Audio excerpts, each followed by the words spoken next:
Thank you very much. A round of applause as we get seated.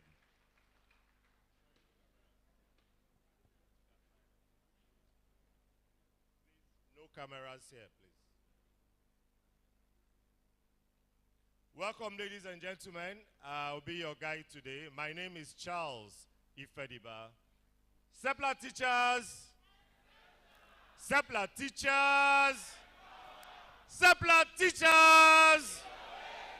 Fantastic. Today is your day. Round of applause for yourselves.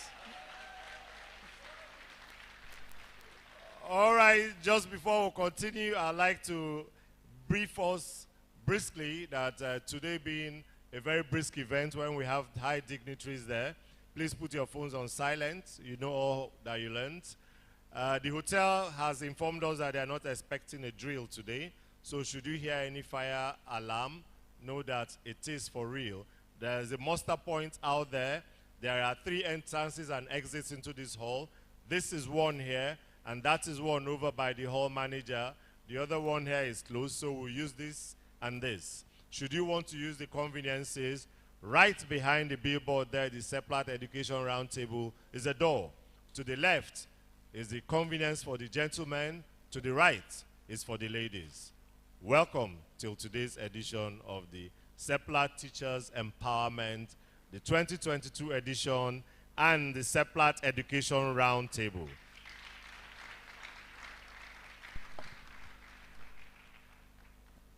I might not be very good at this, but I'll call shortly the person who is better at this than me, but I'd like to welcome some dignitaries here. I'd like to welcome His Excellency, the Right Honorable Comrade Philip Shuaibu, the Deputy Governor of Edo State.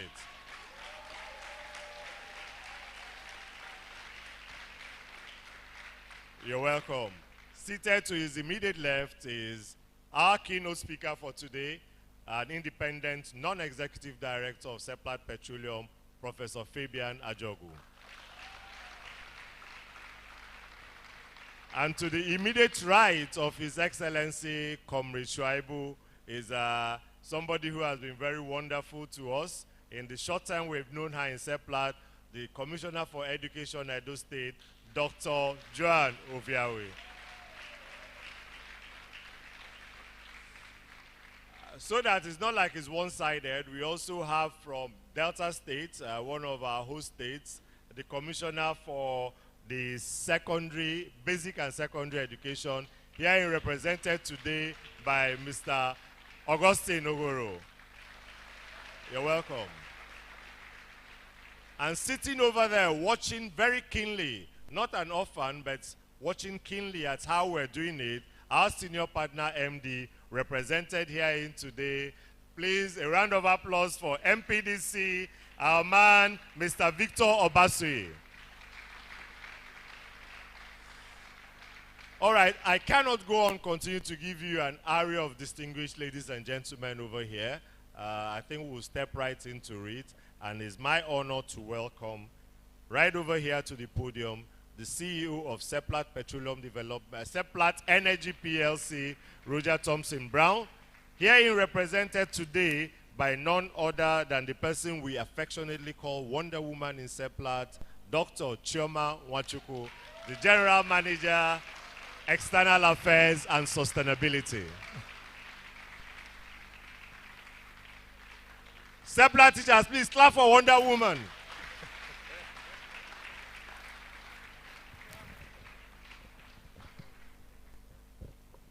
Thank you very much, Charles. You're good at it always, as you can all see. I'm really very delighted to stand before everybody here this morning, and it is indeed an honor to have this array of very, very important stakeholders from the state, from the nation, and from the company to be here with us. I want to just start by, of course, recognizing His Excellency who is here today. Charles already mentioned the Deputy Governor has obliged us to give us his time today to witness this very wonderful program. We're very grateful, sir. Thank you for coming. We appreciate you. And we also appreciate the Honorable Commissioner. Charles said you've been very wonderful to us. I think that is really understatement, because I met her so briefly, and amazing. I'm like, in fact, somebody said, is that for real? Like, is she for real with the way what she said? Is it for real that this is how she is? I said it must be, because he had no reason not to be who she is when she expressed her views and passion at getting quality education into the state. We welcome you, madam. Yeah. Charles, you've done the welcome, but I must join to welcome also the Honorable Commissioner for Secondary Education and the Honorable Commissioner for Primary Education. It actually shows how important they regard this program and what we're trying to do with education. It's indeed important to mention that Edo State, and of course Delta State, but in particular Edo State, whenever we hold events at this hall, it's interesting to note that they don't send representatives. You go to Commissioner for Education, they come themselves. You go to Deputy Governor, they come themselves. And truly, truly, when you look deeply, you'll find that they actually are running programs around education. So they appreciate anything that is complementary to what they're doing. And we will stand by them as Seplat Energy at all times. And thank you. And this indeed is one of the programs, STEP. I'll tell you a little bit more about the program. I also, when I say we, I will not fail to mention that it is in conjunction with our joint venture partners, MPDC. And as you can see, the MD sent someone to be here with us as we deliver this program. So MPDC also, who the offices are in Benin here, we also appreciate the contribution our partners make in joining us to recognize the importance of promoting quality education in Nigeria. So I welcome you, representative of MPDC. Thank you. And of course, our panelists, they don't need any introduction to you. You see them on stage. They were very carefully selected. They were very, very carefully selected. And when they are being called on stage, we'll have you understand each person what he or she brings to the table. And I'm delighted to say that we have made this program very short. So His Excellency and Honorable Commissioner, please stay true. We made it short so that this panel, you need to witness it. We picked a very important topic, and they're going to speak to it, and I'm sure staying true, you appreciate the contribution they want to make and what we intend to achieve with the Education Roundtable, which we hold in conjunction to graduation of our special teachers.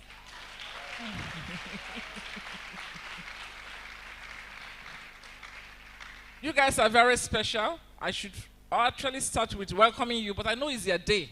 If anything, you are the hosts and hostesses of today. You guys are indeed great and well appreciated by Seplat. And that's why we brought this program, STEP, which the full name is Seplat Teachers Empowerment Program. So we empower you with this program. You already know what the program is about. But for the benefit of our dignitaries who are here today, who don't know a little bit about the program, I will give a brief speech just to give more information around the program. Seplat Teachers Empowerment Program is important to say that is addressing the education, which plays a key role in the social, economic growth and development of our country. And therefore, this is a very instrumental project in ensuring that of national development, right? So quality education, as we know, it speaks to SDG 4. And we know that SDG 4 says it's focused on inclusive, equitable quality education and promoting lifelong learning opportunities for all. But guess what? People who are also in charge of SDGs, we've invited them to come to this program today. But studies have shown that for Nigeria, this SDG 4, it is in short diminishing. It's stagnating. A lot has to be done. So corporate entities like us, when we decided on what would be of value to do in terms of CSR, we've been doing programs around education. We give scholarship. We run a program, Spells Quiz for students. I'm sure some of your schools have participated in them. We said the teachers are this bedrock. They're the foundation. If we get it right with teachers, we get it right with quality education. So we come up with this program called STEP, Seplat Teachers Empowerment Program. And the objective of this program is to look at the STEAM education. And STEAM stands for science, technology, engineering, arts, and mathematics. So we come up with this program that will enable the teachers teach these subjects effectively in their various schools. And the program, as you have witnessed, you've been through it for a couple of months. We enable these teachers with a workshop for a few days at the beginning, and subsequently give them the technological tool with which they log on to the platform to benefit from the various courses that will teach them on STEAM education. So basically, with this program, we try to train secondary school teachers from Edo and Delta State for the first instance on skills, innovations, and technologies for deploying STEAM education to the students. We also provide the teachers an opportunity to connect with other teachers through a number of resources that are on this app. So they connect with their fellow teachers. So we create a community of teachers who are willing to be on the same pace. And then, of course, we provide the schools the resources to provide the right environment for STEAM implementation to enable the students engage in the interdisciplinary nature of STEAM. And we know that STEAM education is the foundation for when they do go to the colleges, they stand on the right footing to take up very innovative courses and be very ready to acquire what will lead them into the world to enable them contribute effectively and efficiently. So currently our target is the public and private schools in our host states, Edo State and Delta State. This is a second year running, and we have trained a total of 314 teachers and 49 chief inspectors of education within these 2 years.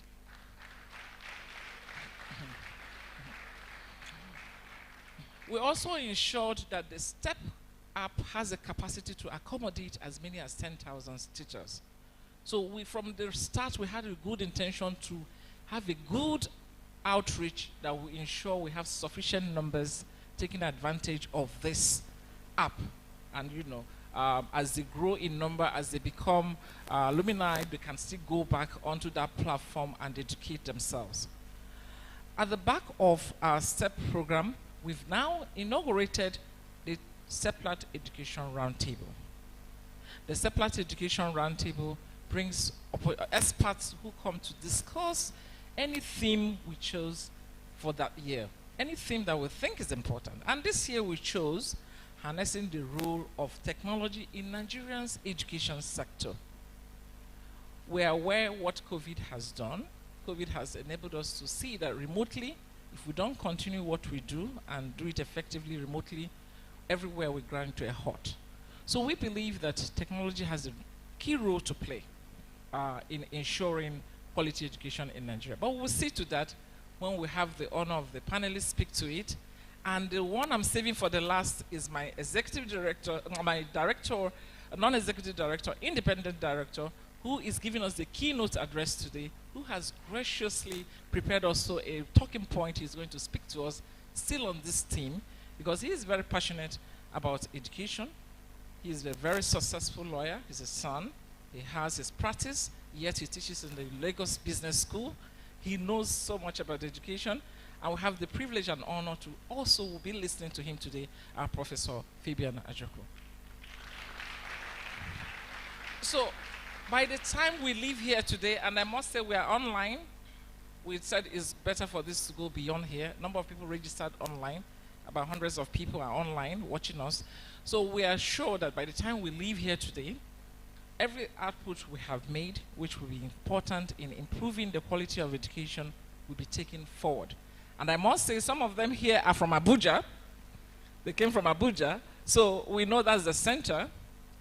The panel that will be led by a very efficient moderator will come out with a communique that will ensure that everything we have doing here today can reach to the right quarters that need to do something about education. So on that note, I want to say, please, this is not supposed to be a speech from me, because we have important people who have more important things to tell us about our team for today.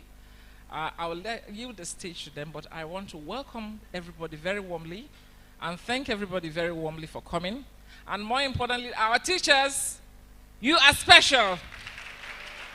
We know that beyond today, you are going back, you are going to empower your students, you are going to give your students that steam they need to face and do the best they can. Thank you very much, everyone. Seplat teachers! I can't hear you. Seplat teachers! Seplat teachers! Seplat teachers! Fantastic. Thank you very much. That was for yourselves. Now, please, a round of applause for my Director, External Affairs and Sustainability, the Wonder Woman we call fondly Dr. C. All right. I've been so used to her putting us through the ropes, what to do, that I've been calling her my general manager. I forgot to tell you that she's now a director of sustainability in Seplat, communications and sustainability. All right, she's already told us that we're streaming live, and we know we just went through the International Women's Day, so I'd like to also recognize, though not here, Comfort Lamti of the UN Women. She is represented online by Fulvia Clerici. Please, a round of applause for the UN Women. They say that right now we should break all biases, and we should be breaking biases, right, Doc? This room is full of a constellation of stars. We used to call them eggheads. Now I call them a constellation of stars.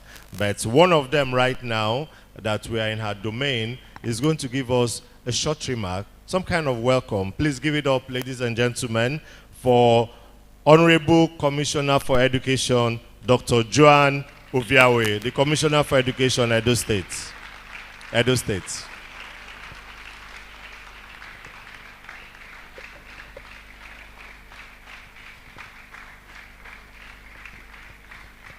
That means it's Edo people that are there mostly.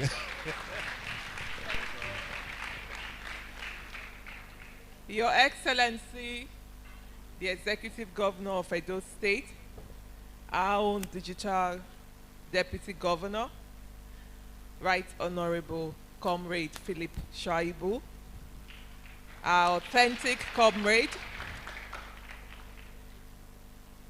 member of the board, independent member of the board of Seplat, Professor Fabian Ajugo, SAN, Director of Sustainability, Seplat, Dr. Chioma Wanchuku, all other dignitaries here present. Great teachers! I'm not hearing you. Great teachers! Congratulations.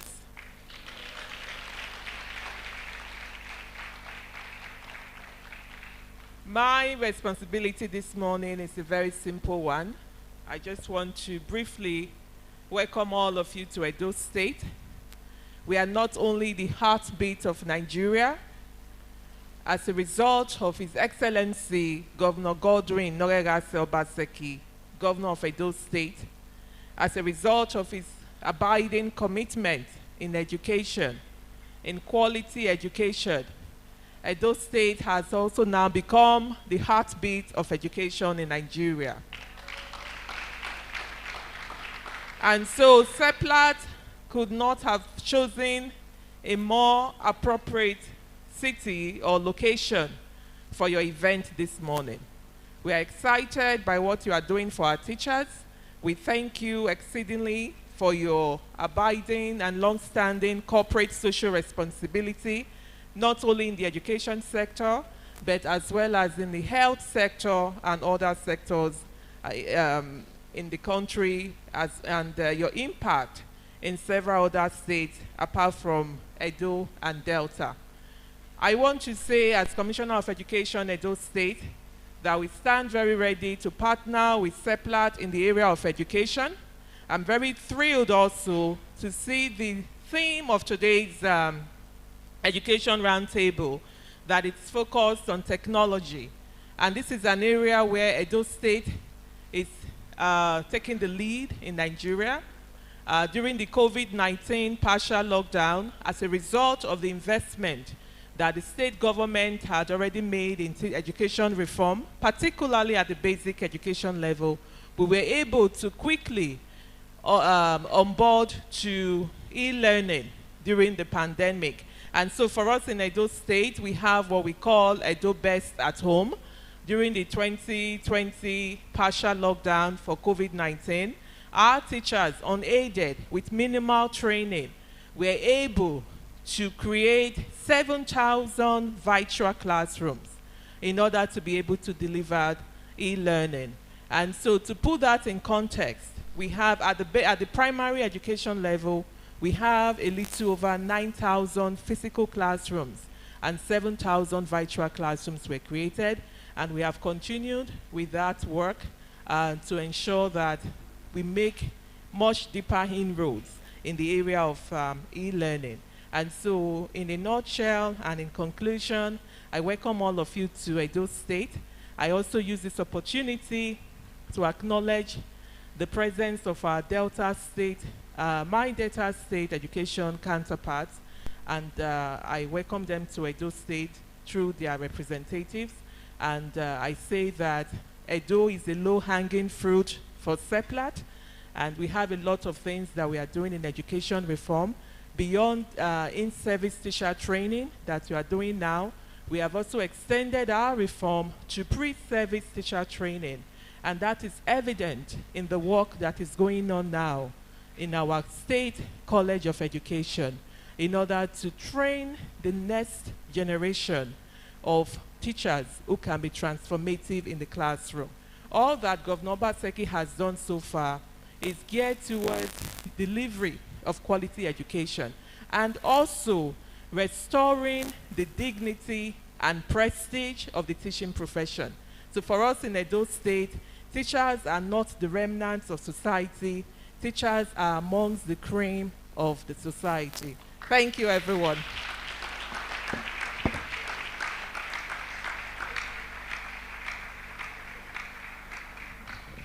Thank you very much, the Honorable Commissioner for Education, Edo State, Dr. Joan. Dr. Joan Oviawe is a friend to Seplat, I dare say, because I'm looking at my director smiling. They have become very, very close since they met each other. Thank you very much. While she was speaking, I'm pleased to announce the presence of Mr. A.C. Abua, representing the SSG Delta State. A round of applause for him, please. We also have Mr. John Umeyara, the Special Assistant to His Excellency Oil and Gas, representing the Honorable Commissioner for Oil and Gas, Delta State. You're welcome, Honorable Commissioner, you're welcome. Having stated that, I would like to call on the man who is wearing two hats today, just like my director, Dr. Nwachukwu. He's representing Mrs. Rose Ezewu, the Commissioner for Basic and Secondary Education for Delta State. He's also representing Mr. Chika Osai, the Commissioner for Primary Education, Delta State also. Please clap as we make welcome Mr. Austin Ohoro to come and give us a short speech from the Honorable Commissioner. His Excellency, the Deputy Governor of Edo State, Keynote Speaker, permit me at this point, Your Excellency, to adopt the sequence of protocol already established. I'm here to give a goodwill message on behalf of the two commissioners who man the basic and secondary education subsector in Delta State. And before I go on, I wish to note that when the Director, External and Sustainability, was speaking, she mentioned with passion the bond between Seplat and Edo State. She remarked also that they are willing and are able to support Edo State in the education subsector. On the other side, Delta, as at today, are running a critical retreat session It's been shared by His Excellency the Governor of Delta State, and for that reason, the two commissioners are truly engaged. I also am a critical stakeholder in that event, but I've been asked to represent the duo as the Permanent Secretary, Ministry of Basic and Secondary Education. While we'll gladly watch with keen interest the support of Seplat to Edo State in the education subsector, we crave that you look a little bit to the right. Delta is just there. I will be glad to have this. So, on that note, it's my pleasure to deliver this keynote address on behalf of the two commissioners and the Ministry of Basic and Secondary Education. And I'd like to commend specifically the efforts of Seplat Energy for the determination to uphold its corporate social responsibilities to the host states. And this has over time helped to sustain our effort to ensure quality education in Edo Delta. It is to be noted that our great teachers who today are here with us and who today have also won the accolade as Seplat teachers. Seplat teachers, congratulations to you all. Well, the theme of this year's celebration, harnessing the role of technology in Nigeria's education sector, is apt, and particularly now as Nigeria faces the enormous challenges as a nation with respect to rising rate of illiteracy and inequitable access to education, quality education, as well as high cost of education. May I note that the Delta State government, in its effort, has, over time, made efforts at encouraging science and technology at the basic school level. And in 2019, to be specific, 1,000 science and engineering teachers were recruited. And these are for schools in rural areas. And right now, another round of 1,500 science and basic technology teachers are being recruited. This also will be made to serve mandatory 4 years in rural areas, where we think a bulk of the number of our students are. And of course, in order to ensure that our teachers are well taken care of, the government had gone ahead to establish a teachers professional institute. And this goes on run quarterly program for our teachers, holiday programs, with a view to have them update and upskill their skills. So in this direction, Delta is happy that Seplat is there for us. Delta is happy to partner with Seplat. Delta is there to encourage Seplat in all spheres so that they will have enabling environment to operate and support us the more. I'm hopeful that on this day, the outcomes of the exercises we've had, the training, and of course the roundtable section, will be one that our teachers will latch on in order to improve the quality of education in Delta State in particular and Edo Delta in general. And I also wish to seize the opportunity to ask our teachers, while you go back, while you drill our children to become the core product of STEM, it is also necessary that you share your ideas, your experiences with your colleagues, so that the more, the merrier for all of us. So on this note, I wish to appreciate Seplat. I wish to appreciate, on behalf of the Honorable Commissioner MPDC, wish to appreciate also the government of Edo State that have been there all along and has always encouraged Seplat to host this event around here. And I wish too that someday Delta will have the opportunity. I will do more than this. Thank you very much, and may God bless you. Thank you very much. All right, please, that round of applause wasn't good enough.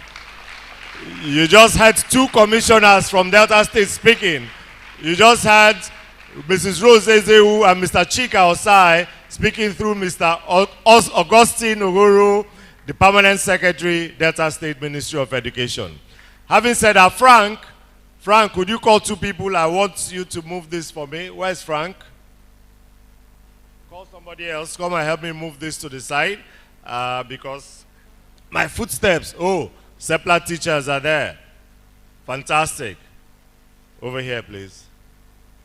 All right, while that is coming up, I'd like to recognize the Honorable Commissioner for Oil and Gas, Edo State, represented by our very good friend. Where is she? Where is she? Our very good friend, the Director in the Ministry, Mrs. Stacy Osifo. A round of applause for her, please.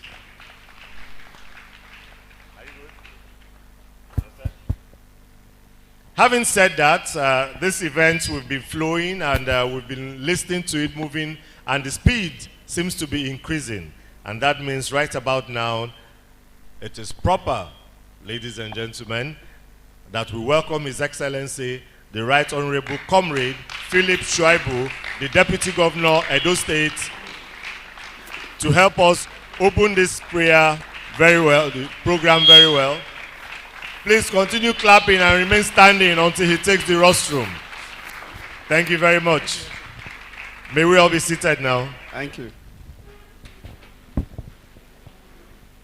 Thank you very much. The Honorable Commissioner for Education, Dr.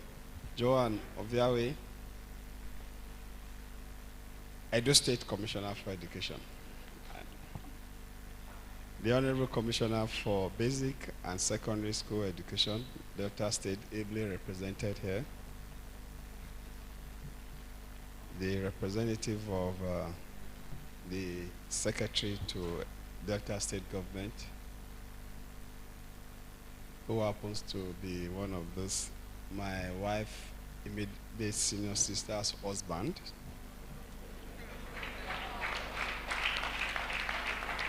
So you can see we are Bendel. So you don't be surprised. The Independent Non-Executive Director, Seplat, Professor Fabian Ojukwu, SAN. Director, External Affairs and Sustainability, Seplat, Dr. Mrs. Chioma Onwachukwu. MPDC representative, Mr. Victor. The roundtable panelists, the greatest of them all, the Seplat teachers.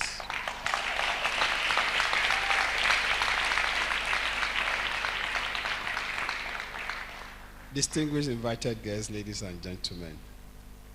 I want to join the Honorable Commissioner for Education, Edo and Delta, to thank Seplat for this program, and to also join in saying, because I listened to her very well, she was saying Edo, Delta, Edo, Delta.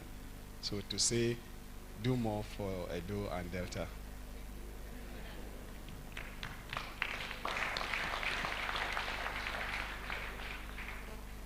I want to congratulate all the teachers that have benefited from these programs. And to say that to whom much is given, thank you very much. I trust that you definitely give more because in Edo State, our pride is our teachers. And they are the digital teachers, and they actually usher in digital administration in Edo. And when we see them, we see a future. We see a very bright future. We see a Nigeria through Edo that is going to change for good. For us, also in Edo, we leverage on technology, because for our teachers to be able to teach our children to the extent that they can be global competitors, they have to first be digital in nature, and they must understand what digitalization of our education and teaching means. And that is why through Edo Best, we're able to change the face of teaching and the face of education, not only in Edo, but in the country. We've had a lot of states come to understudy what we have done in Edo Best specifically. And for us, it's a pride that we are now being used as a case study to change the face of education in Nigeria. When we started, that was our vision. Our vision was to transform education and make Edo the hub of training for the country. And hopefully, we are already achieving that. For you, teachers, the dream is for you to train children that will be global competitors.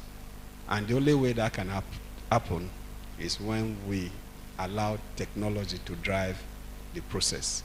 And hence, the topic for this program is apt because the whole world is in just from your room, you can connect the world.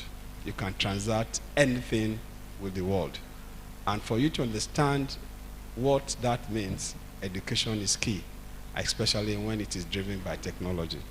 And that is what we, Edo, is already doing.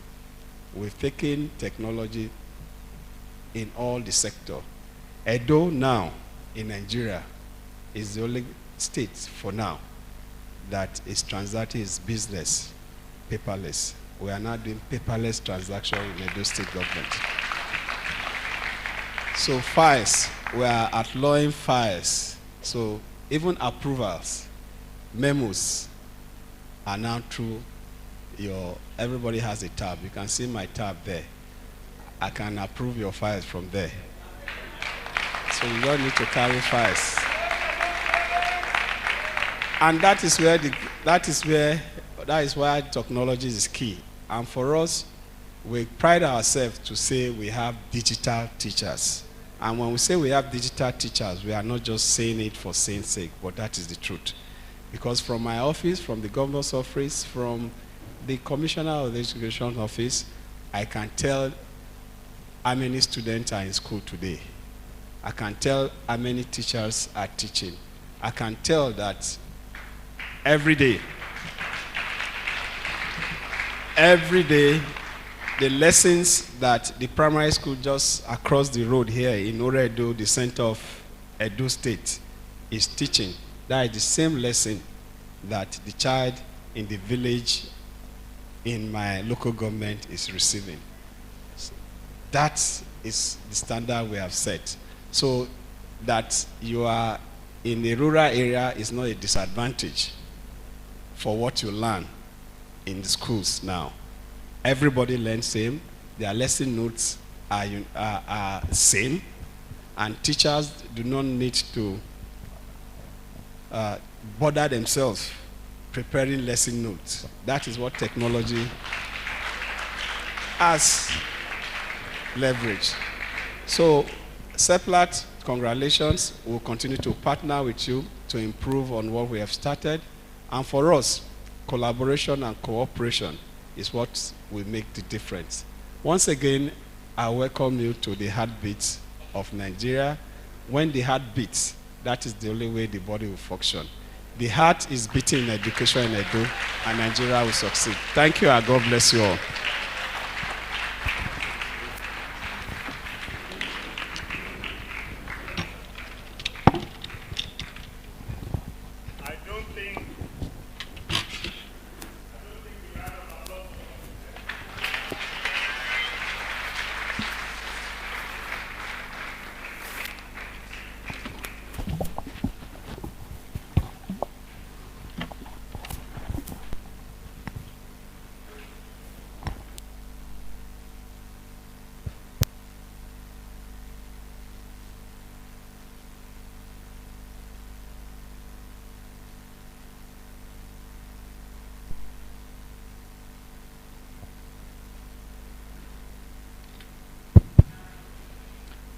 Seplat teachers.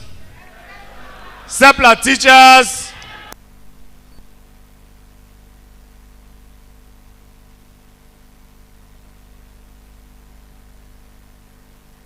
brilliantly, but it cannot work for me.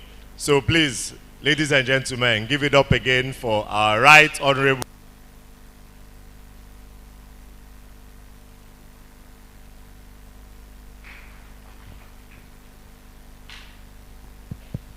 Everybody has some kind of gifts. I don't have that one, definitely. All right, right about now, I told you, everybody in the hall, that we have a constellation of stars here.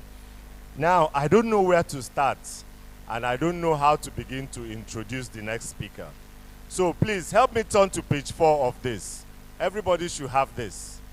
Look at page 4, and then I will only call his name.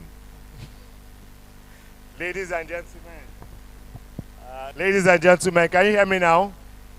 Please help me make welcome with a resounding round of applause to give us the keynote speech for today, Professor Fabian Ajogu.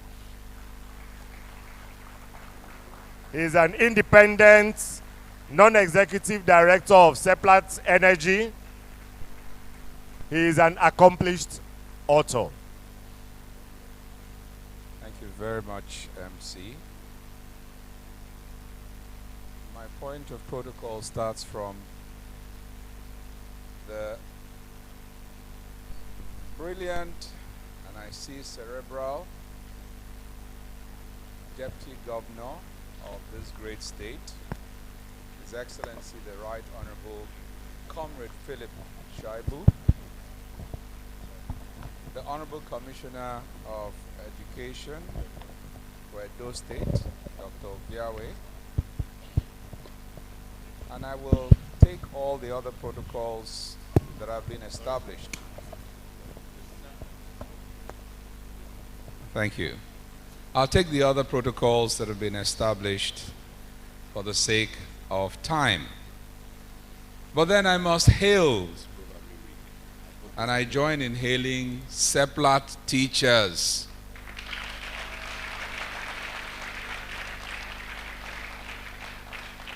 There is something to be said for the teacher. The teacher begets future leaders. So as you have Seplat teachers, we know you have Seplat teachers students.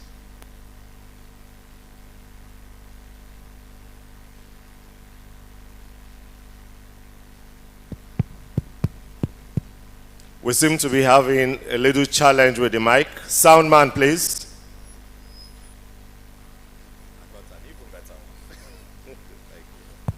Thank you very much. This is indeed better.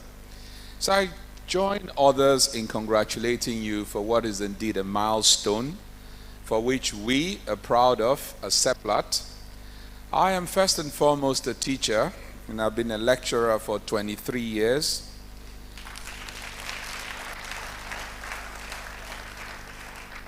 I come from a family of teachers. My mother retired as a secondary school principal.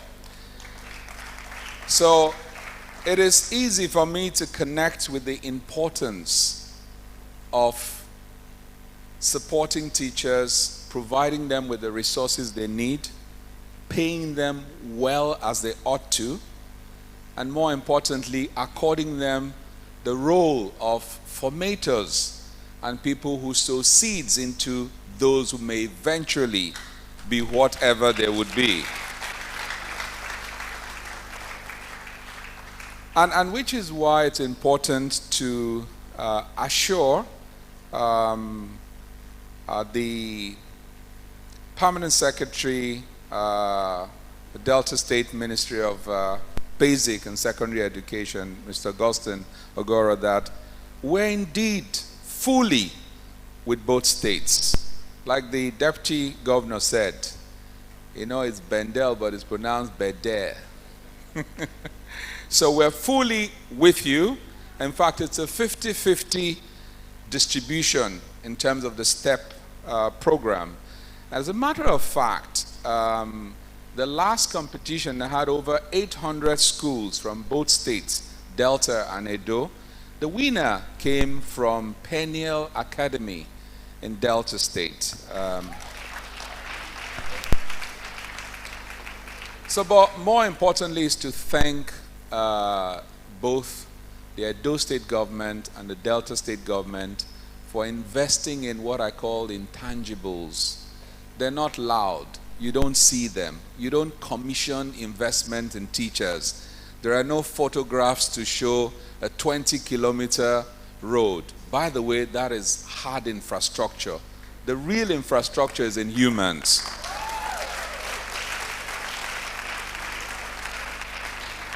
So it is my privilege and honor, and I must start by thanking the leadership of Seplat Energy PLC, led by Mr. Roger Brown, the Chief Executive Officer, and our very innovative and indefatigable External Director of External Affairs and Sustainability, Dr. Chioma Nwachukwu. I will spend another set of time to tell you just how energetic, forward-thinking, and determined this lady is. And we're extremely proud of what she does. We're extremely proud in Seplat for what she does. So the topic today is one which I feel privileged to share my thoughts with this great audience, and is one that has been brought to the front burner as it rightfully should. And is the subject of the role of technology in Nigeria's educational sector. What I find pleasing is that these two states are indeed model states for others to emulate. And what we're doing today is akin to honoring some injunctions in the Bible, which is the good works that are being done in Delta State and Edo State should not be hidden under the table. We should light it up and put it so that others may see and be encouraged or challenged to do the same thing for their teachers at the kind of STEP program that is happening here. And so it is also to talk about the importance of rapidly, and I emphasize rapidly, harnessing technology to support the bridging of the educational divide. There is indeed an educational divide. It is something that benefits us all as citizens. It also benefits us in the long term. So it is not charity. There's a reason why there is welfare in a capitalist country such as the United States. It's also a recognition that the rich may simply not be able to enjoy their wealth and sleep if you have a mass of uneducated poor people around you. So this benefits everyone and concerns everyone. And so we all have a stake in having a well-educated populace in order to be able to live peacefully in pursuit of happiness. Now, to the point, technology, you'd forgive my definition, but it's important, is the application of scientific knowledge to the practical aims of human life, or as it's sometimes phrased, to the change and manipulation of the human environment. So it's been described as application of scientific knowledge for practical purposes, especially in this case for educational purposes. And for this purpose, I would say to enhance the model of education that we are used to, or we're used to. It is in this regard that we look at the innovations and discoveries that we find in everyday situation in the field of education. In Nigeria, we must admit, there is a huge gap between schools in the urban areas and those in the rural areas, between private schools and government-owned or run schools. But I'll pause here. I was very much encouraged by what His Excellency, the Deputy Governor of Edo State, said, that there's now uniformity of learning between urban area schools and rural area schools. And this is very important for formation and for the future of society. So I invite a round of applause for Edo State for that.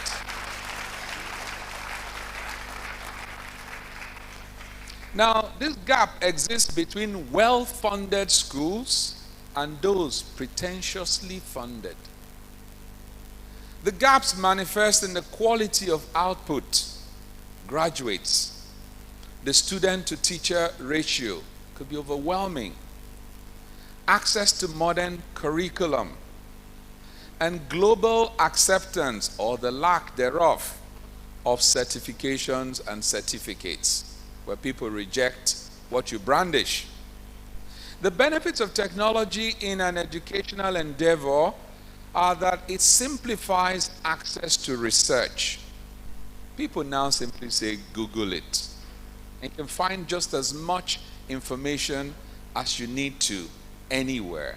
You can describe anything, but not everyone has that access. And this is what I believe technology brings to learning. Now, when you look at the access to large resources of information, it comes on a comparative basis from different parts of the world, that you're able to take what is happening in Ghana or South Africa or the United Kingdom to put it in perspective to what we're doing here. It is within reach, an easy reach of students and teachers, and this is one of the highest factors in leapfrogging us from where we are to where we ought to be. I say leapfrogging because sometimes the catch-up is literally impossible unless you leapfrog through technology. The COVID pandemic brought with it some goodness in many ways. It taught us that a lot of the things we run around to are not really necessary, and that we can do them differently. You heard His Excellency say he could approve memos and possibly have virtual meetings and discussions with his team on his tablet. In the past, he would have liked to see everyone, or they would have felt better to see him and to see the red ink on minuted memos for which you'd see 6 scribblings on it, which sometimes is just bureaucracy and red tape. And now all of that is cut off by technology. So the COVID pandemic showed us that reliance on face-to-face methods of teaching or learning can be challenged abruptly at any time, and we may be locked in or locked down and nothing happens. But this has opened the door of vista to online learning and to online resources. Even people who thought it wasn't possible could see that they could do it even from their small handheld devices. But is this of general application throughout the Federal Republic? The resounding answer is no. And so it hasn't been the same. Why? We've got a myriad of challenges. Power supply, which continues to be a problem. Affordability of computers, tablets, and other handheld devices. And of course, a lag between existing curricula and what you'd call modern curriculum, used all over the world on the basis of innovation and discoveries. Innovation and science provide access to the best practices in teaching and the fast-evolving learning platforms across the world. The technological divide between the urban and the rural areas must be bridged to provide for equity in access to basic education.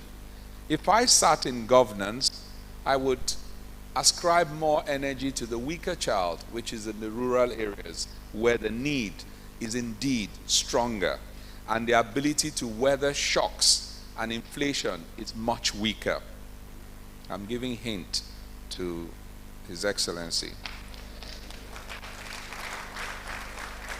The need to harness technology in research and application and dissemination of knowledge goes beyond just the number of computers provided. I have seen instances where schools are provided with computers, but they cannot afford the data. So it must go hand in hand. And there are indeed partners, the telcos, access that you can reach with companies such as Seplat to get the mix of the hardware and the software and the access to data. So, and then of course, power or alternatives to power.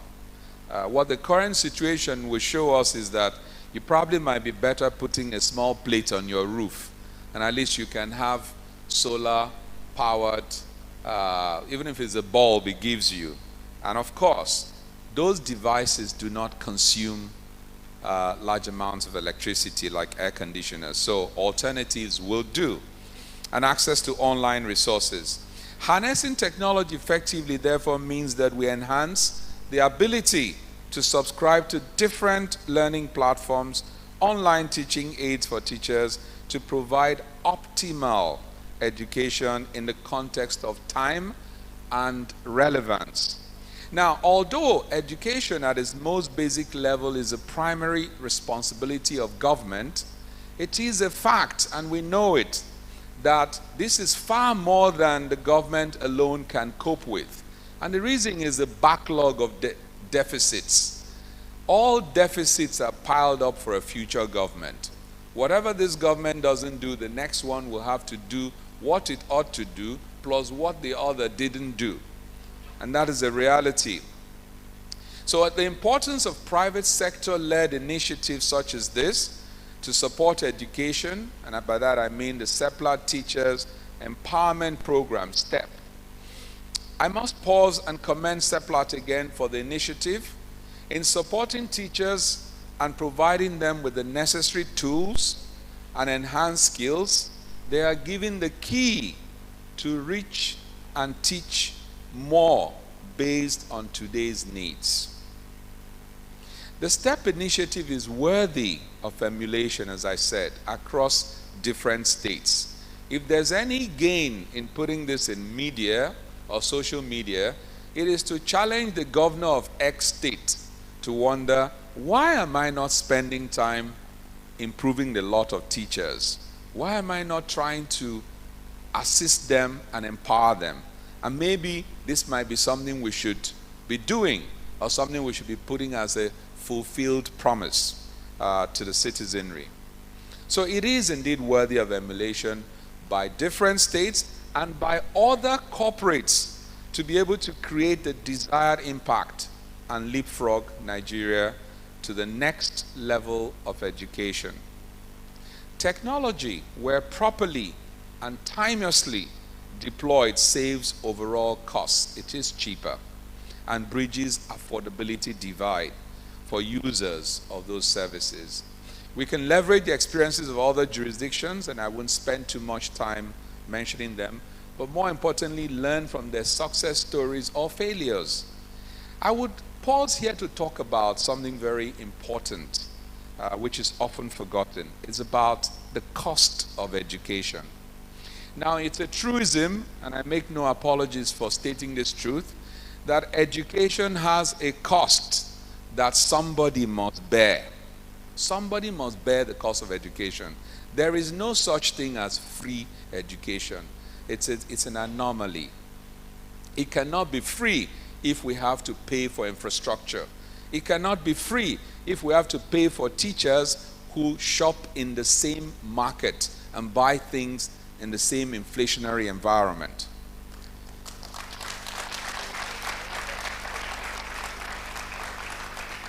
So educational cost is either borne by the student through college loans, as is done in the United States. We don't have that. Or by the community. You'd remember Obiawe Okonkwo in one of Achebe's novels, as was the case in the post-colonial era, or by the government. And I think Gowon's government did a good job in that regard, through subsidies, or by corporate initiatives, such as the originator of the STEP program. But it does have a cost. For this program, Seplat has written a check. I don't know the exact amount, but a check has been written. Yes, a round of applause, please. I say this only to encourage others to write their checks as well. Now, what must be avoided is to live in denial of the fact that education has a cost. If we do not fund education, we will nonetheless pay for it in one way or the other, either through strike actions that prolong the set time for educational pursuits from, say, 4 years to 6 years, or we get substandard education, which is a big risk on its own. All of these disempower citizens ultimately. And I'll give an illustration. A good illustration is the federal government colleges, for which the Ministry of Education suffers and says they submit 80% of their resources to manage 20% of their responsibilities. The federal government colleges was designed to build unity across Nigeria, create a competitive world-class education, and a well-equipped workforce of the future based on that time current and well-crafted curriculum. Over the years, it built a strong brand, but we know what has happened today. It's not properly funded, and it's no longer what we knew it to be. And the unpretentious test of whether you think a school is well-funded or good is whether you would send your children there, if you can afford it. It was proposed, and I won't tell you who was making this proposal, but you can figure out, that the brand be leveraged to create privately driven FGCs. We can leave federal government, college to the government, but FGCs pro unitate with that green emblem or crest could be leveraged and actually franchised out whilst the Ministry of Education takes a purely regulatory role to say, we would like your teacher-student ratio to be X, we would want diversity in your student admission, the best meritoriously from all the regions. We will want that your day dress or uniform continues to be green and white to promote national unity. We will want languages taught, the sort of thing NCC does for telcos. That's what the Federal Ministry of Education should regulate what they want to see. And guess what? These privately run schools can pay a fraction of their revenues to the ministry for inspectorate and to be sure that quality is maintained. It can also regulate welfare of teachers to make sure that they're well looked after. And we believe that if these things are put in place, we will nonetheless be able to save the huge amounts of money and foreign exchange that we send out in seeking the alternatives which the system hasn't allowed. And in so doing, we'll also be able to build capacity. Many ask me, but what about those who cannot afford it? I will give you an illustration from the Lagos Business School, the Pan-Atlantic University. 30% of our students must be poor. They cannot afford it. And so if it costs 1 million naira to train a child, and there are 100 of them, it means 100 million naira must be raised. To train all 100 whilst allowing 30 not to pay, you simply divide the 100 million by 70 and the school fees becomes 1.4 million, and the 30 poor students who are best, having gone through an exam for their scholarship, will get their scholarships and be able to mingle with other classes of children, and the teachers are well paid, and that's a system that works.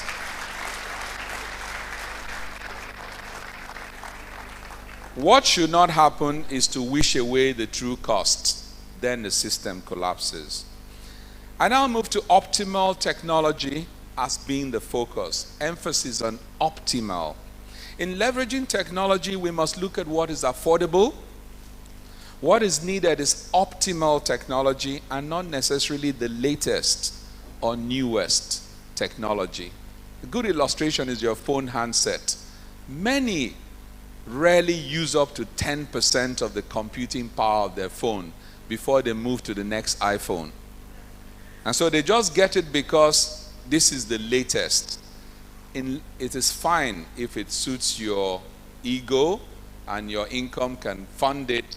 But when we're looking at education, we must look at what is reasonable, what is affordable, and that's where the test of optimality comes in. We can only achieve this by deploying affordable technology to bridge the gap and create opportunities for corporates to emulate the Seplat initiative, to continue to contribute meaningfully to development that aligns with the ESG principles. In conclusion, and I know people like those two words when a professor mounts the podium and is like, please, when is he going to finish? So in conclusion, in bridging this digital divide between our country and others in the more advanced world, it is important to harness technology, and we have them in different grades.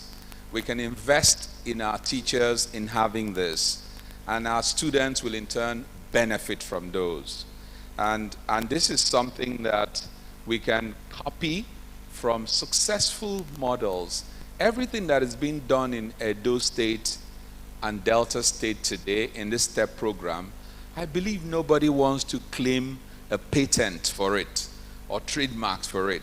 We're more than happy to allow other people emulate and do the same in neighboring states and faraway states. We will only have a happier country for that.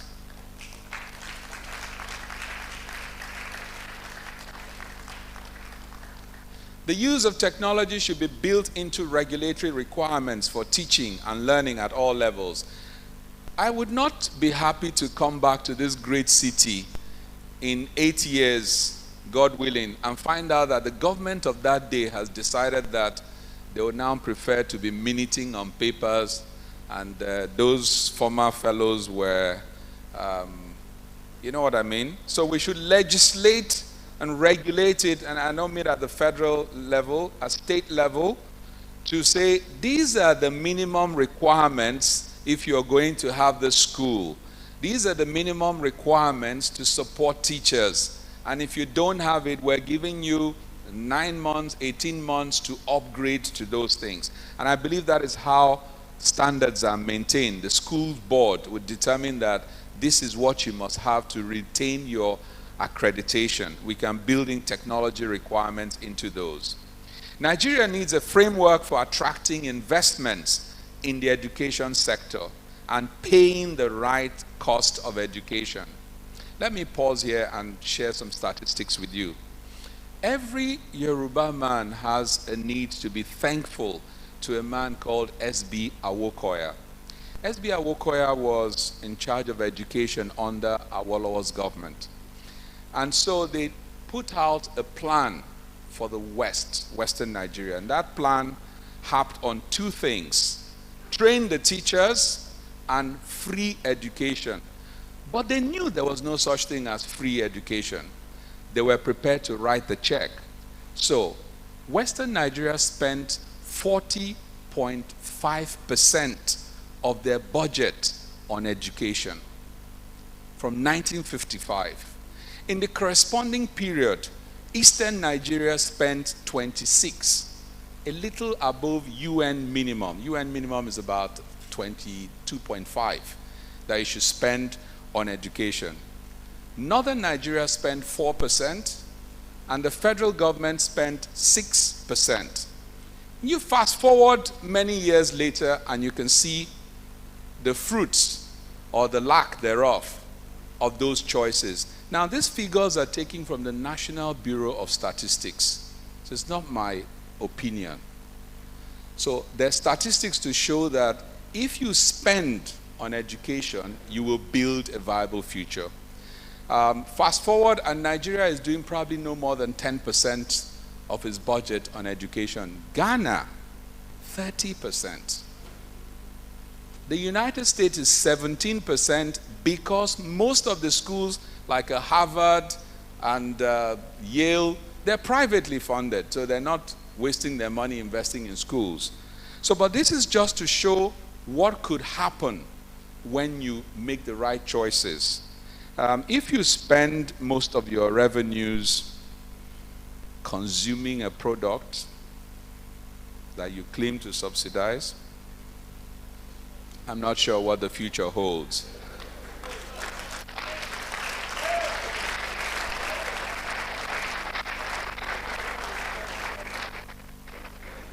we should have a framework for attracting investments in the education sector and paying the right cost, as I said. Our teachers need to be well paid, well trained, and motivated.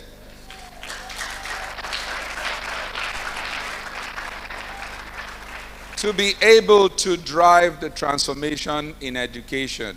Now, harnessing technology for education should go beyond new resources and equipment to regular assessment of the impact and effectiveness of their deployment.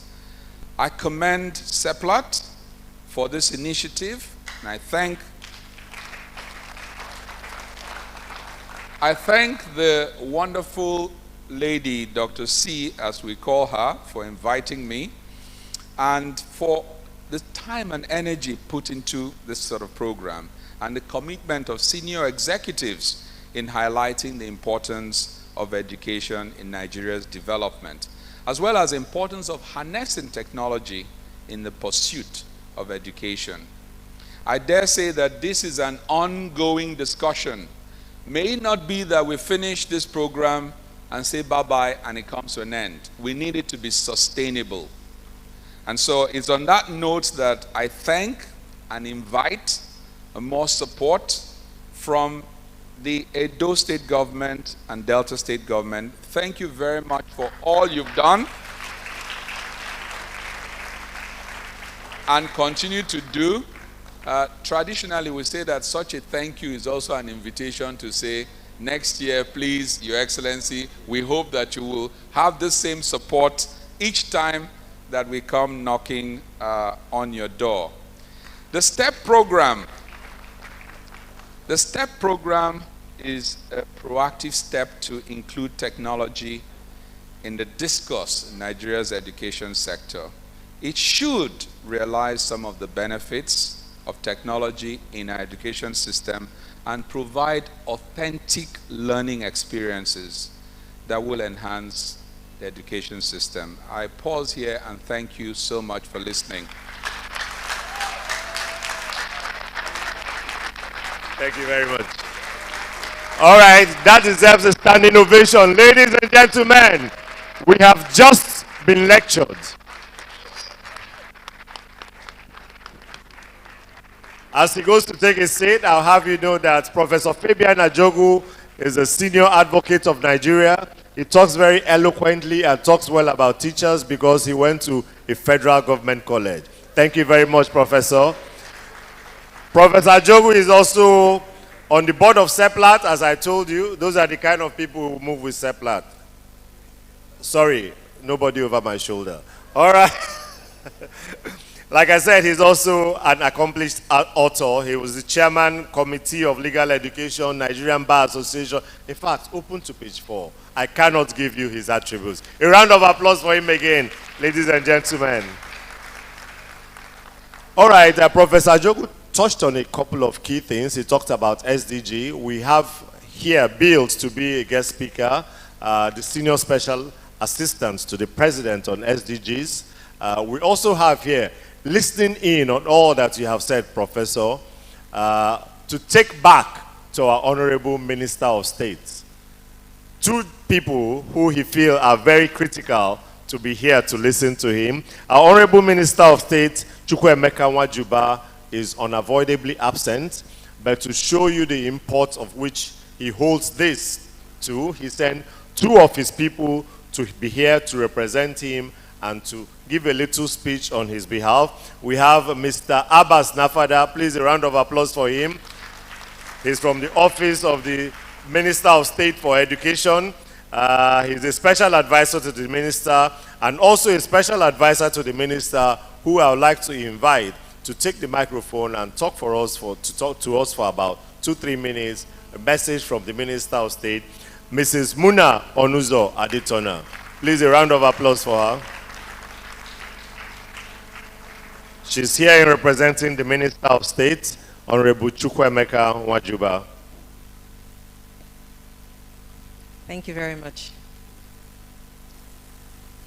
Your Excellency, distinguished ladies and gentlemen, the executive management of Seplat, my teachers, my colleague already mentioned, Abbas, I thank you all for this invitation.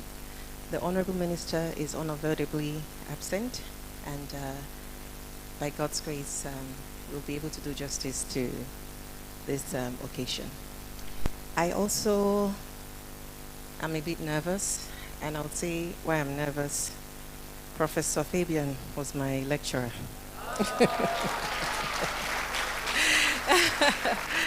During my master's program in School of Media and Communication, we were the first set. So I hope, sir, I do justice. And Madam Chioma, nice meeting you, ma'am. We had met earlier in the year. My teachers.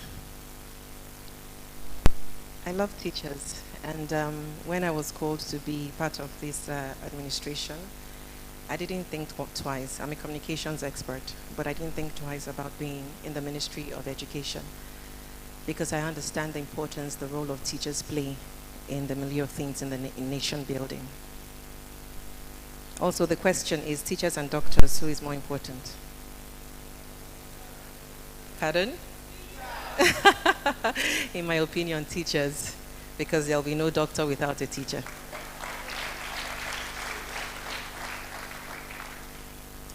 Okay, so I'll read the address of the Honorable Minister of State for the Education on the occasion of the Education Roundtable and STEP Award being held today.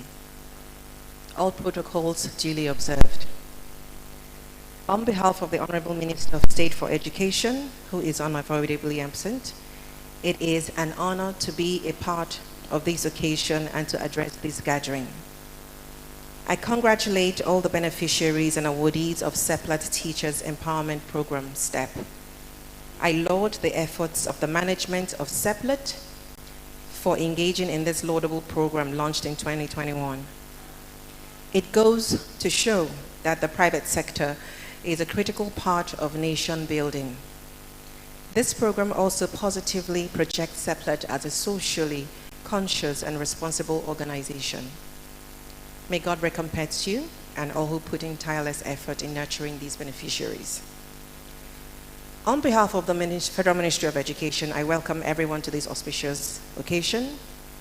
To the STEP beneficiaries, this program fulfills the goal of the federal government and the private sector partnership, which is to work together to produce teachers with requisite knowledge, skills, and desirable attitude. You have been bequeathed with a solid foundation. A foundation that enables you to be emotionally, psychologically, socially, and technologically prepared to handle the delicate art of teaching across all levels of education. Therefore, I charge you today to be worthy ambassadors of this organization. You represent what is great about this program.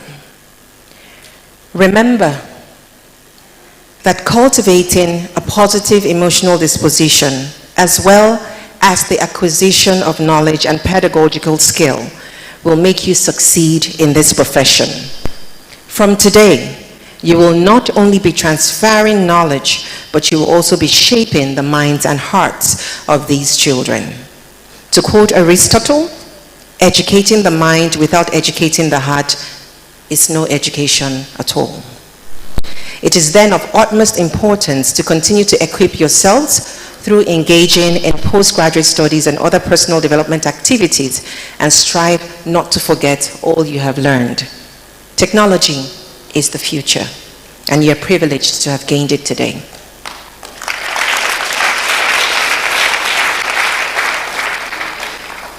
Government is committed to making the teaching profession implicitly dynamic, nationally relevant, and globally competitive.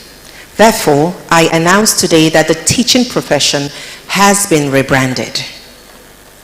We are dogged in our resolve to make the teaching profession an attractive and financially fulfilling choice of profession for all Nigerian citizens. The administration of President Muhammadu Buhari, GCFR, has been making instructive policies to bring about a robust reform in the education sector, especially in the teaching profession, to say the least. the government has developed strategies to attract the best brains to the teaching profession. This development is aimed at motivating teachers to continue to strive for excellence. It is in recognition of the role of teachers and their wealth of experience in nation building that President Muhammadu Buhari's administration has graciously approved the extension of the retirement age for teachers from 60 to 65 years and the length of service from 35 to 40 years. Plans are underway to boost the remuneration of teachers and the conditions of service very soon. The special salary scale for teachers in basic and secondary schools, including provision for rural posting, science teachers allowance, and other peculiar allowances are some of the juicy packages in the pipeline for teachers.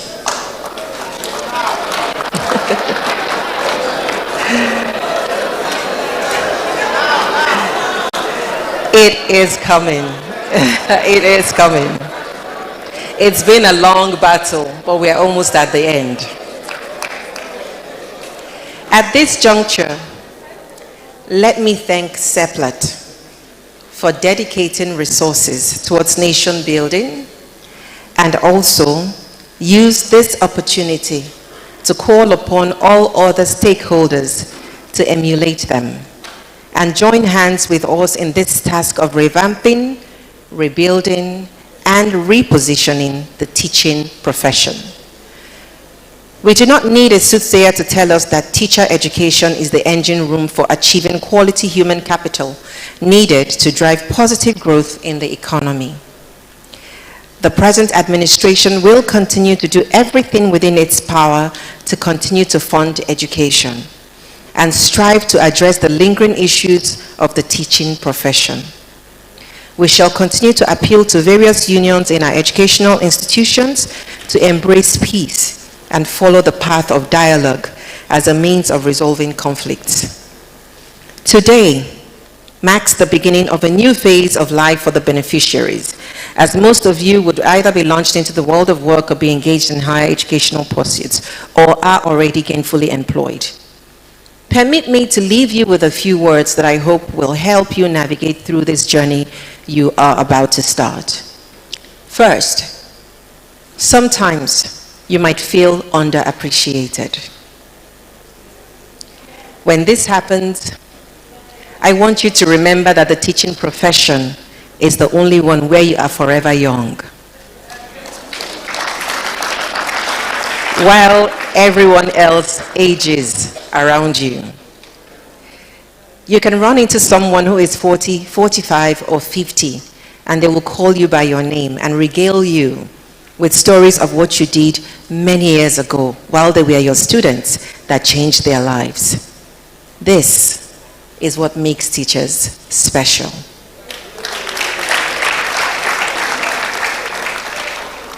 Second, do not forget how important you are in the fabric of the Nigerian society. Your role will give you access, authority, and influence. I mean, if you are a professor's teacher or the deputy governor's teacher, what do you think will happen? You can call him on the phone. So it gives you access. Let's look at the bigger picture. Authority and influence over the young minds of our children, the future of this nation. Your words will either challenge and uplift them or tear them down. This is also another reason that you are special. Today, you have been given the privilege of this training to leverage technology in your teaching career. Pay this forward by ensuring that every student under your care is prepared to face tomorrow's world of work. Do not take this role for granted. You are powerful, you are important, and you matter. Your emotional and psychological well-being and background can influence the type of teacher you become.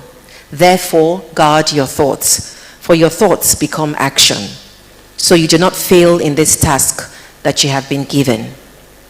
Congratulations on receiving this award. Keep the flag flying.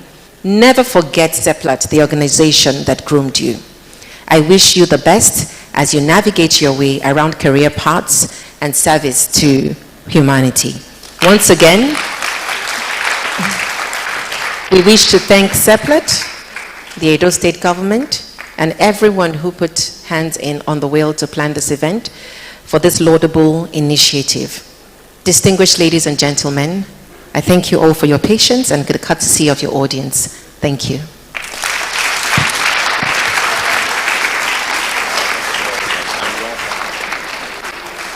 All right, thank you very much. Muna Aditona, speaking to us on behalf of the Honorable Minister of State, Honorable Chioma Chukwuemeka. Thank you very much, ma'am. All right, also a guest of honor for us today, Prof actually mentioned the SDGs, and she's here representing Her Excellency Adejoke Urelupe Adefulire, the Senior Special Assistant to the President on SDGs. Please, Rose Kefas has something very short, a remark for us from Her Excellency. A round of applause for her, please. Your Excellency, the Deputy Governor of Edo State, the management of Seplat, Honorable Commissioners, please permit me to stand on the well-established protocol for this meeting. I'm here to represent the Senior Special Assistant to the President on SDGs, who is unavoidably absent. And I was telling Charles, you should have allowed us to give our remarks before the Keynote Speech. But thank you for this privilege. I'm delighted to be here today at this strategic MPDC Seplat 2022 Education Roundtable at the STEP Award ceremony. I am aware that this is an annual event in its second year, which complements the Seplat Teachers Empowerment Program, the STEP, and is aimed at contributing to the overall improvement of Nigeria's educational system, which we heard from Muna, representing the Honorable Minister of State. Distinguished participants, you may recall that His Excellency President Muhammadu Buhari joined other world leaders at the 70th session of the United Nations General Assembly in September 2015 to adopt the 2030 Agenda for Sustainable Development. And the 17 SDGs. Since its historic adoption, the Nigerian government has continued to demonstrate commitment to the overall implementation of the Sustainable Development Goals, including the timely establishment of institutional frameworks to ensure effective implementation of the global goals. Indeed, in the last 5 years, we have worked closely with the UN system in Nigeria and other development partners, ministries, departments and agencies, subnational governments, private sector, as well as civil society to operationalize the SDGs across the country. Such strategic partnerships demonstrate our collective commitment to the transformative promise of the 2030 Agenda to leave no one behind. The theme for this year's Education Roundtable, harnessing the role of technology in Nigeria's education sector, is in line with the spirit and the intent of the SDG 4 on inclusive and equitable quality education and promoting lifelong learning opportunities for all. Undoubtedly, quality education is a crucial tool to achieving sustainable livelihood and economic prosperity for families and societies. However, it requires strategic investment through the creation of relevant educational programs, capacity building for teachers, modern technology to improve access to learning, amongst others. A key challenge confronting the country is the out-of-school children phenomena. With over 10 million out-of-school children of primary school age, no doubt compounded by the global pandemic COVID-19 crisis. For children in rural areas, the situation is even more worrisome. The quality of education is also a major factor as it directly impacts on educational outcomes and the ability to compete on the global stage. On a broader scale, it also impacts human capital contributions to the national gross domestic product, Nigerian GDP. As such, there are several areas which we must strengthen if we are to meet the SDG targets by year 2030. Some of these include: 1, increase in government funding with a more effective taxation system to enable this; adequate remuneration and motivation of the teaching staff, and notably head teachers, as well as improved infrastructure; strengthening of school-based management committees and ensuring they facilitate the participation of women and children; introduction of a patronage system with afternoon or evening classes to facilitate access to education; effective implementation of the National Inclusive Education Policy, which will help reduce the number of out-of-school children in Nigeria; and adoption of measures to eliminate stereotypes, prejudices about other persons' ability to learn and develop at all stages of life. As noted earlier, since the establishment of our office, the Office of the Senior Special Assistant to the President on SDGs, we have embarked on a number of initiatives aimed at strengthening education and lifelong learning opportunities for ordinary Nigerians. This includes the construction and equipping, as well as renovation of classroom blocks and skills acquisition centers across Nigeria. The August project, TAP, is a capacity building targeting 1.2 million Nigerian youth, and the national training program from principals of junior secondary schools and head teachers of primary schools from the southwest and north central states in Nigeria. In conjunction with the Federal Ministry of Education, the Federal Ministry of Finance, Budget and Planning, the UBEC, we are also in the process of launching Regenerating Basic Education in Nigeria, an initiative brought by the Private Sector Advisory Group on SDGs to regenerate basic education across 774 local governments in Nigeria. In conclusion, to ensure that we leave no one behind and build forward better for a sustainable future, we must prioritize inclusive and quality education for all. Our office remains deeply committed to sustaining key partnership on education to advance the 2030 Agenda for Sustainable Development. We look forward to seeing the innovative pathways for the education sector that will emerge from this platform. Let me avail myself with this opportunity to congratulate the amazing teachers who have been recognized here today. I wish you all a fruitful delegation, and on behalf of Her Excellency, we want to thank the Seplat management and Edo State government for this laudable initiative. I thank you all.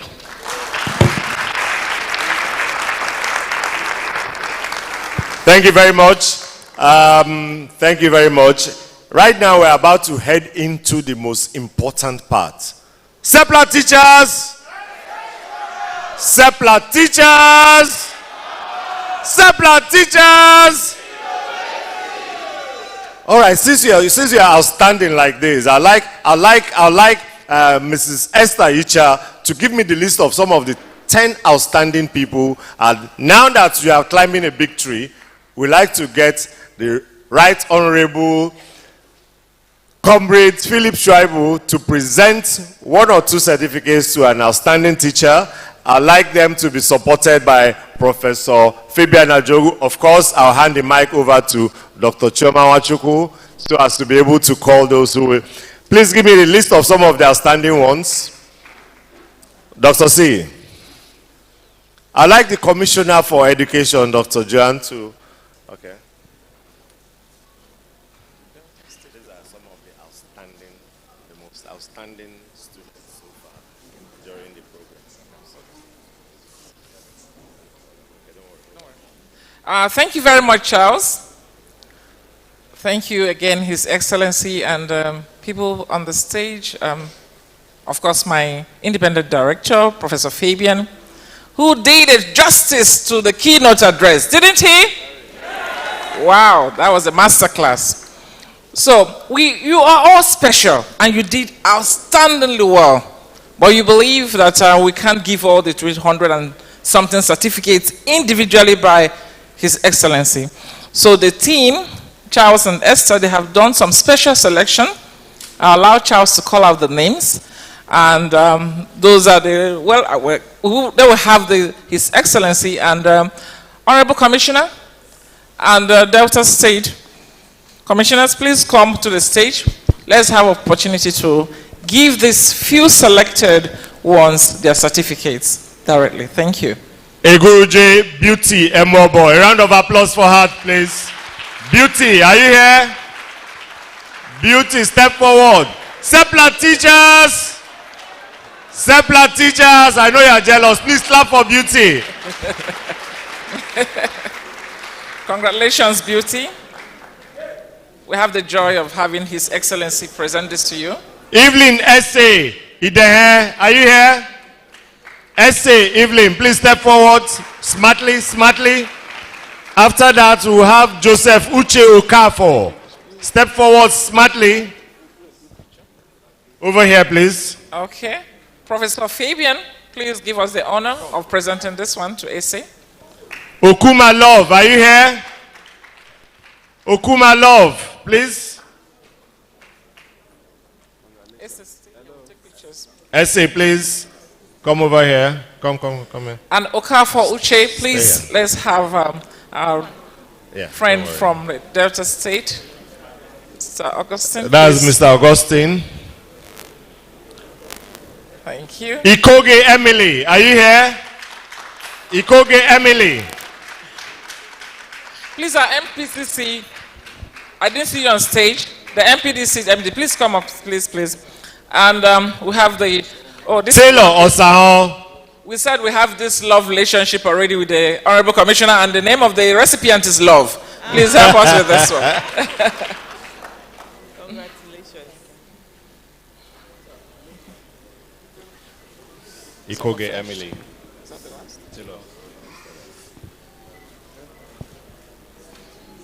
Ikoge Emily.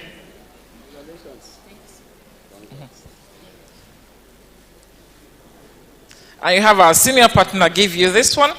Ikoge Emily. Is she here? Congratulations.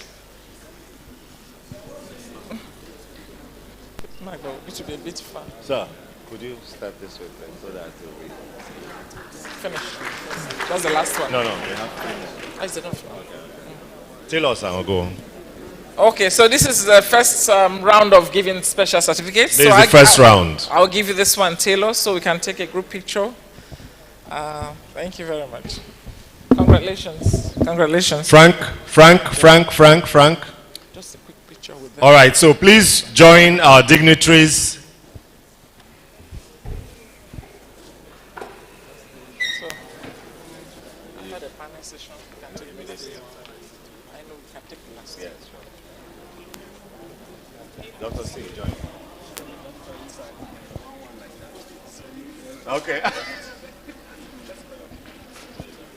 Seplat teachers, is anybody clapping for them? Please, a round of applause for them.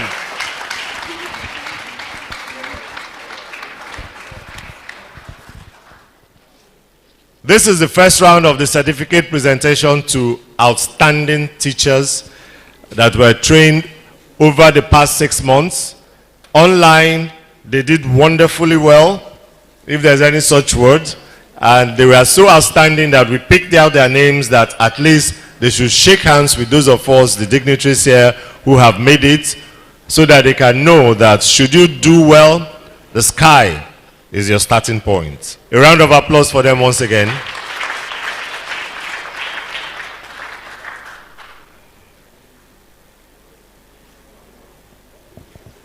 I hope we have a good smile. Thank you very much. I believe that's the end of the photo shoot. So please, congratulations once more. His Excellency wants to just give a word of congratulations to you once more. I know he did this while he was speaking later, earlier on. Well, congratulations. You've heard from all of us. You've heard from SAN and also the representative of the Honorable Minister of State Education. You are going to produce the next generation of those that will drive Nigeria and drive investment in a knowledge economy that we are in now in the 21st century.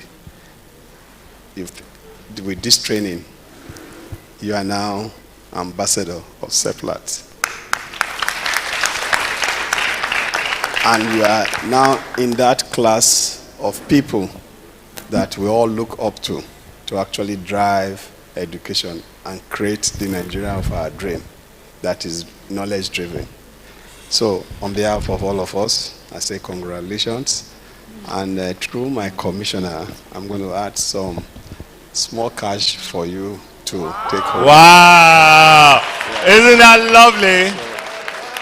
So we'll get your names, and through the commissioner, you'll get an alert from us. My governor is a governor of alert, but in Edo State, you earn your wage. We don't award. So this one now is just encouraging you to do the best and bring in the best in you. Congratulations once again. And also to thank Seplat and thank Professor now, maybe I'm prophesying, SAN. I'm sure when she said you were a teacher, you were surprised. And that is one thing, all teachers are always surprised when the students say, you are my teacher. So I'm sure, by the grace of God, a new Nigeria is on the offering. Please be that will change the difference. We are changing the narrative here. But if all of us key into changing this narrative and doing what is right, Nigeria will be a better place. Professor, that's your document. There are some things I've picked from it, and we'll work on it. And please, to our Honorable Minister, tell him we've heard what he has said. We teachers, we've heard that this is in the pipeline. We won't break pipe. Thank you, and God bless you all.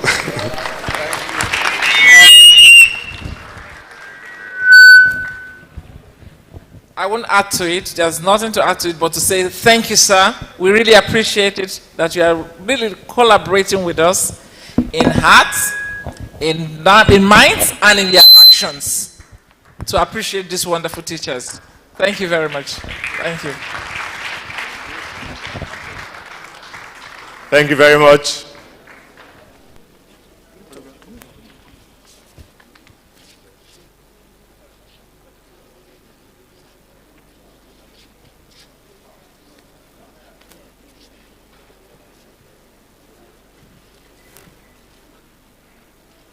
We used to smile in Seplat. All right, thank you very much. A round of applause for them, ladies and gentlemen.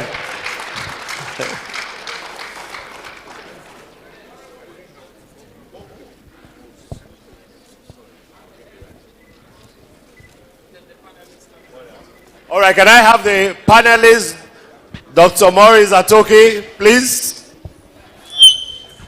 Other panelists, please step forward, step forward, step forward.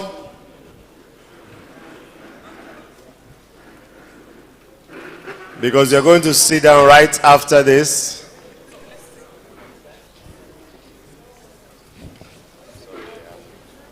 Yeah, so that we'll have after this.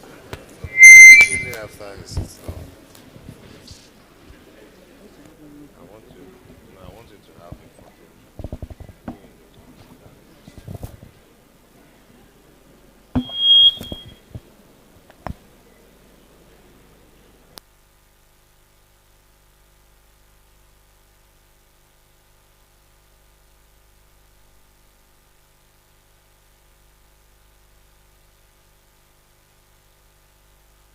Please join.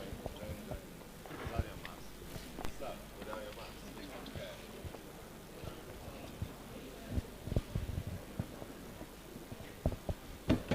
Frank.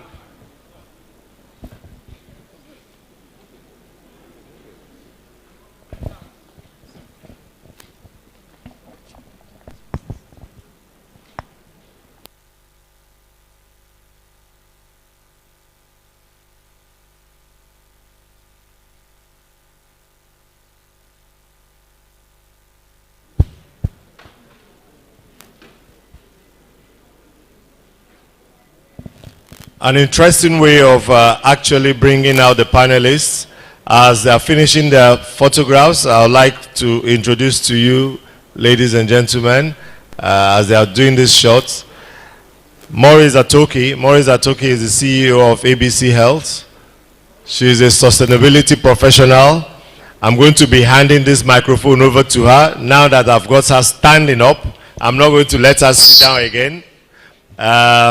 She's going to introduce the panelists as they're seated right here, and we're going right into it. Seplat teachers! Seplat teachers! Seplat teachers!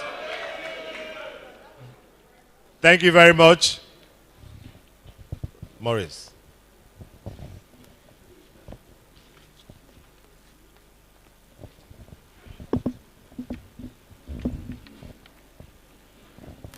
Thank you so much, Charles.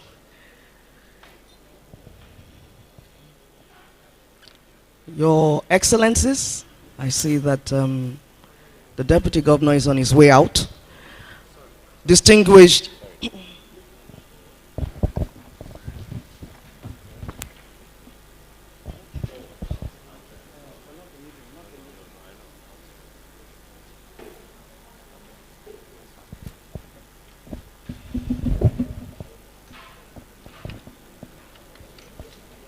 Honorable Minister of State for Education, Honorable Chukwuemeka Nwajuba, ably represented by Madam Muna Onuzo Adetono, Technical Advisor to the Honorable Minister and other executive members of the Federal Ministry of Education here present, the Senior Special Assistant to the President on SDGs, Princess Adejoke Orilupe Adefulire, ably represented by Madam Rose Kefas, Special Assistant to Her Excellency, Keynote Speaker, Professor Fabian Ajogu, Dr. Chioma Nwachuku, Director, External Affairs and Sustainability, Seplat Energy PLC.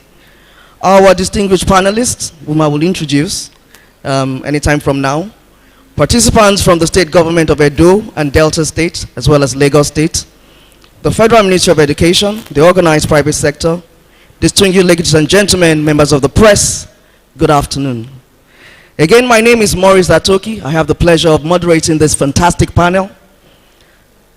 And I must start. In resonance to the theme of this year's Education Roundtable, as you recall, harnessing the role of technology in Nigeria's education sector, our focus for this panel will be to examine the role of technology in teaching students for an enhanced academic performance. You must join me in welcoming this distinguished panelist. I start by introducing Mr. Kendi Oshinaiki, the Deputy Director in the Vocational Education Division of the Technology and Science Education Department of the Federal Ministry of Education. A round of applause for him, please. Next, I have the pleasure of introducing Honorable Shijuade Idowu Tiamiu, who also came from a very long distance. I know you know what that means by now. An executive member of the Lagos State Universal Basic Education Board. Prior to joining the board, Honorable Shiju Ade worked at the World Bank, the US Global Research Program, and Oando Foundation, among other Ivy League citadels of learning. Honorable Shiju, you are very welcome. A round of applause for her. I am also very delighted to introduce a friend, a brother, Mr. Yinka Akibu, a program monitoring and evaluation specialist with the UN system. Mr. Akibu currently works with the United Nations in Nigeria, where he is responsible for managing the M&E component of the United Nations Spotlight Initiative, providing overall guidance on result-based management, result reporting, ensuring that the quality of programs and evaluations in these sites are of international standard. Please join me in welcoming Mr. Yinka Akibu.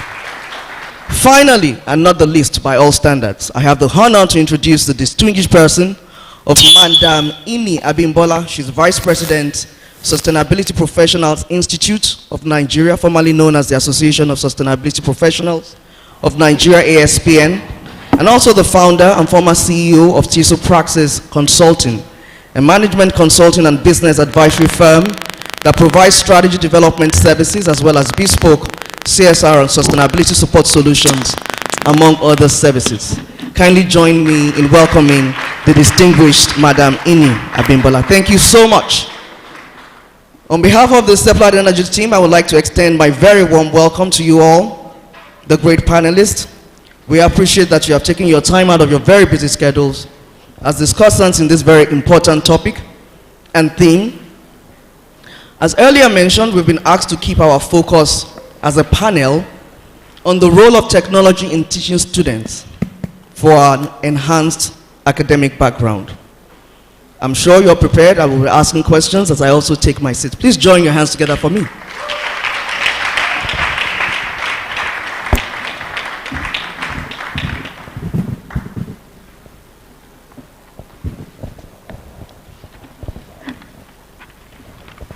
First and foremost, I would like to start with no other person but the United Nations representative in our midst, and I'll tell you why.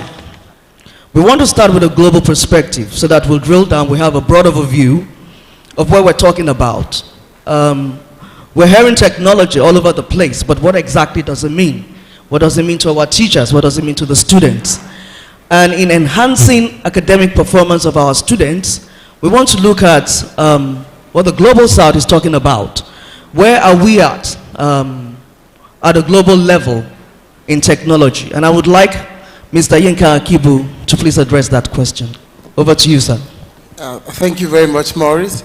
And I especially want to thank the organizers for having me here. Quickly, I will just give a few statistics. I think our keynote speaker has done a great job in terms of the definition. I truly want to speak from the heart this morning, just straight from the heart to connect to you, and let's look at it together. Looking at the literacy level in Nigeria, we're at probably 62%, which is not very good. The least will be countries like Sierra Leone, Niger, that are 34, 37, and the likes of them. However, we have countries like Japan, that is in 99%, some at 93 literacy level. You know why I took literacy is because we're talking about education, and now we're talking about the role of technology. If you're not literate, you can't use technology. That's just know it. You're not literate, technology won't work for you. So that's why I said to just give us a benchmark of where we are. We need to do better. We need to do better as a country, you know, to increase, our literacy level so that we can leverage on all that technology can help us do. I also wanted to just put it in perspective. You see, the global thinking now, it's not just about even literacy. Literacy is just maybe the starting point. If you tell someone you're literate, so what does that mean? That you can read and write? Is that all?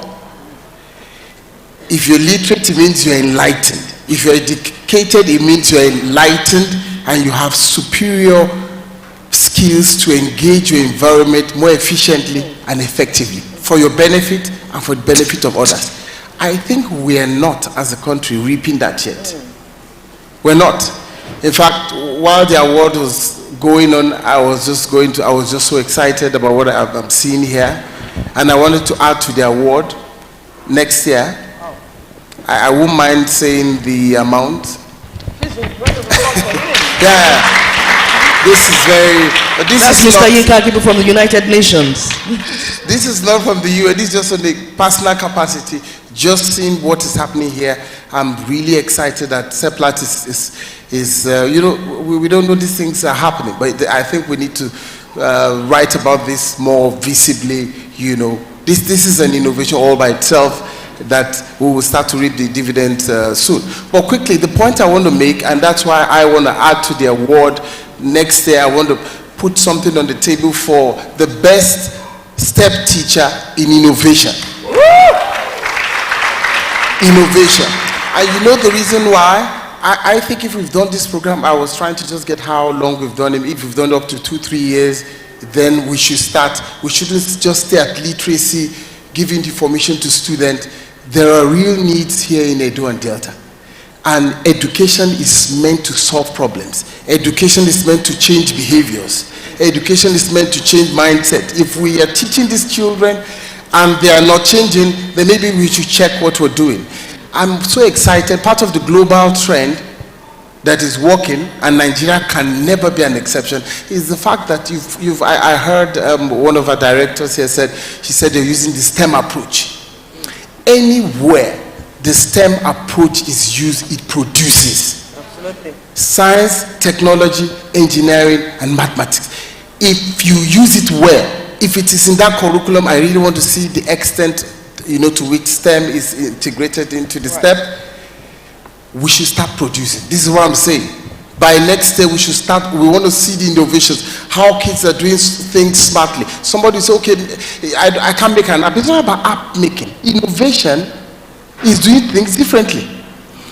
If a family uses one soap for 3 days, innovation is if you teach a student where he can wash his trousers, do other things, and that soap can last for 2 weeks. That's it. It's just doing it differently and not wasting it. If that is all we can see next year, we'll reward it. It's about, we need to move into innovation quickly, because that's going to be the dividends of what STEP is all about. It's the innovation part. We changing our environment. We bring in that local content. China, my last word, if I still have some time. All right. China is using STEP. US is using STEP. It's a global best practice. It's STEP. And China is one of the leading countries when it comes to STEM approach. Yeah. The third country is not, China is leading, followed by America, which is the third. Right. So we have to start to see the benefit of this. And that's just all that I'm saying, that we need to start to see the benefit of what we're doing. Maybe just trying to conclude the first part of the global thinking and the framework. One of the things about the SDGs that we must understand, I know most of us know it, but however, we keep forgetting the SDG, they're interconnected. We have 17 of them. The one we're focusing here is on education, which is the fourth one, the fourth goal. But however, the indivisibility of the SDGs is very important. We need to stress it today. The global development agenda is saying, if you want to solve just one problem, if you fragment, you will not get the best out of it. Yeah. And maybe because of lack of resources and capacity and all, we fragment. So I'm just focusing on health. I'm just focusing on technology. You need to focus on everything. This is the new thinking. And if you look at countries that are making strides, they are focusing on everything. Because development is connected.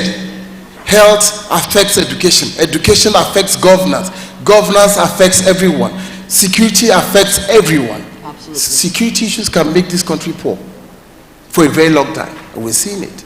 So what I'm saying is the SDGs, they are connected. This is the global thinking. We need to focus on the problem altogether. Just the last stuff. In Turin, they gave us a Rubik cube, and I think you should try it when you get home. In the 5-day program, they said we should do the SDGs and make sure it's complete to the pictures. We thought it was a joke. We started. The first day we didn't, the second, when we were leaving, they said, keep doing it. When you do it, call us. Up till now, I haven't been able to do it. You know what that has taught me? They say, yes, it was meant to teach you something. The moment you turn the Rubik cube, as you're solving a problem, you may be creating one. You need to keep moving all of it at the same time before you get what you want. If not, you will just solve one, then a whole lot more. So just to say the point that development is connected, looking at something fragmented, it's not the best way, but we need to look at the whole as much as possible. And this is for government, particularly the state government, they need to be looking at all of it and not just one of it. Thank you very much. Thank you so much, Mr. Yinka Akibu, for that very important remarks. I hear you quite clearly. Innovation beyond technology and the fact that development is interconnected. Once again, a round of applause for Mr. Yinka Akibu for that very global perspective. I would like now to ask Madam Ini Abimbola. Madam Ini, you have a lot of experience, especially academically, and when we look at management consulting. So I do know that you've consulted both for the private sector, the public sector, and in education particularly. I want you to bring all of that to give a bit of scale to the situation at hand, the role of technology itself in enhancing academic performance of our students. Where are we at realistically? I mean, in reality, we need to speak really quite clearly about the size of the problem so that we're not just, covering these issues. Digital technology as it is, and the way the world is moving forward at the jet speed. And as a nation, especially, we're considering, as case study, Edo State and Delta State. How big or small is the gap? And what are we looking at exactly as a situation? Over to you, ma'am. Thank you.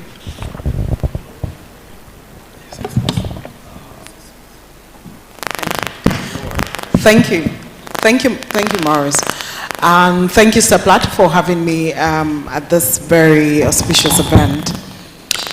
Let me speak from my experience as a management consultant and someone who also happens to sit on the Akwa Ibom State Education Task Force. And the knowledge I have gained over the few years having to do impact assessment for a number of private organizations, and of course recently the public sector as well, as relates to Akwa Ibom State in terms of education. And I must say it's a very terrifying problem. I think that one of the things we have not told ourselves as Nigerians is, again, I think Professor Fabian alluded to that when he talked about the size of our budget to education and how we've taking education to the, back burner, if you will. So it's quite interesting to see states like Edo State and Delta State really, pushing and driving and innovating. So if I look at it from impact assessment done over a period of time and over a lot of projects, so I've had to, manage CSR projects for a lot of corporates and also do impact assessment of their CSR investments in areas like education and health. So I'll speak for the education one. So one of the major problems that we've seen is what I call the non-engagement of stakeholders. And the non-engagement of stakeholders is the reason why organizations will invest in education by building a computer center. And then, as Prof said, there's no provision for data, and there are no teachers that are trained to be the teachers of how to use computer to the students. I don't know if you understand what I mean. And so that's why you find even in our universities that we have computer science graduates who've never really used the computer, and then of course come out and now have to deal with using the laptops and learning and getting involved in sometimes positive and sometimes negative things. But we've also seen that change in terms of the coding and STEAM education and STEM education, because STEAM is science, technology, engineering, arts, and mathematics. So there's an addition of arts to it now.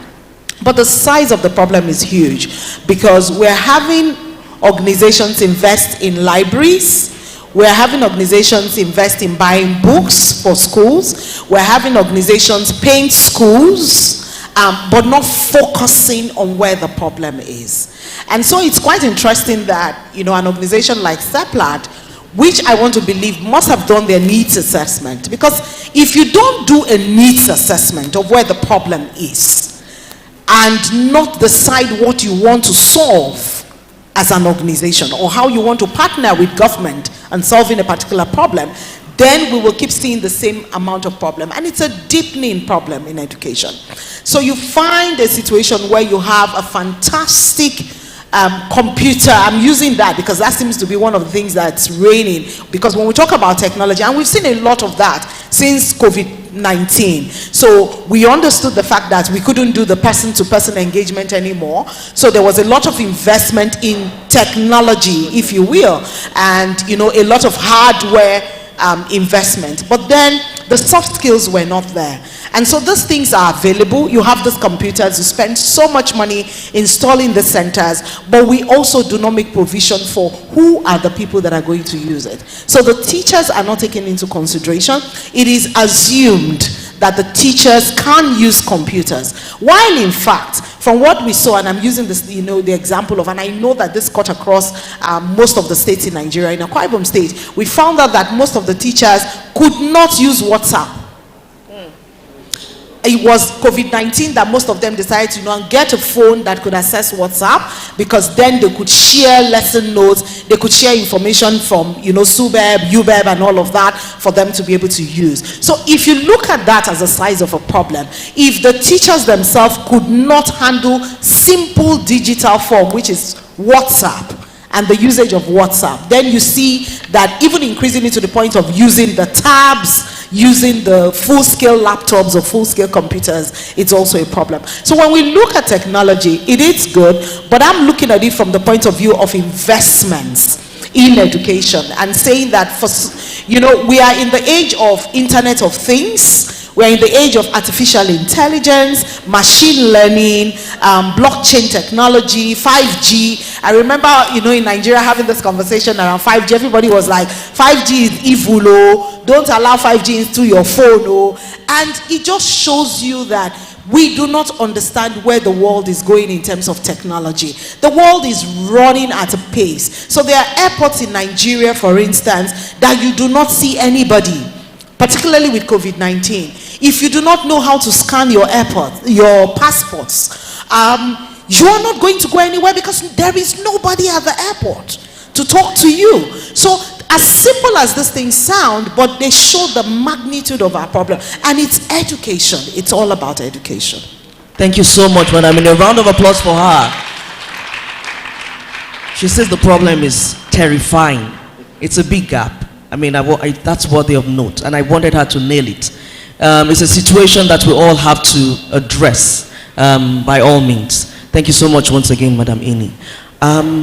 I would like to now ask Mr. Kendi Oshinaike from the Federal Ministry of Education, focused on vocational training in the Department of Science and Technology. And that's a very, distinctive role. I was a bit curious when I read about your role, your office. And for me, it's to ask you to draw the alignment for us, to give us that awareness. At what point does vocational training meet science and technology? And what can we learn, from you and from the office that you occupy? Over to you, sir. Thank you very much, ma'am. The Federal Ministry of Education has a department that is called Department of Technology and Science Education. And that department has a policy that is called Science and Technology Education Policy, and its implementation guidelines. I have them here.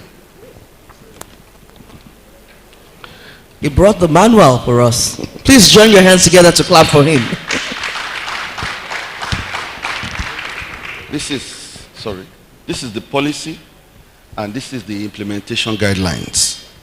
And we are using this as our Bible. It was launched last year by the Honorable Minister of Education, Adamu, and many stakeholders were involved. Now, we have, just like you said, science, technology, and vocational. All of them summarized into what we call technical and vocational education training. I handle the vocational education aspect, but before I became the head of that vocational education department, I've been in science education for quite a long time. I was the National JETS coordinator, junior engineers, technicians, and scientists, and before I moved to vocational education. Science technology, just like we've heard from Professor Fabian, is he a professor? I don't know. Okay. Okay. Sir? Okay, all right. And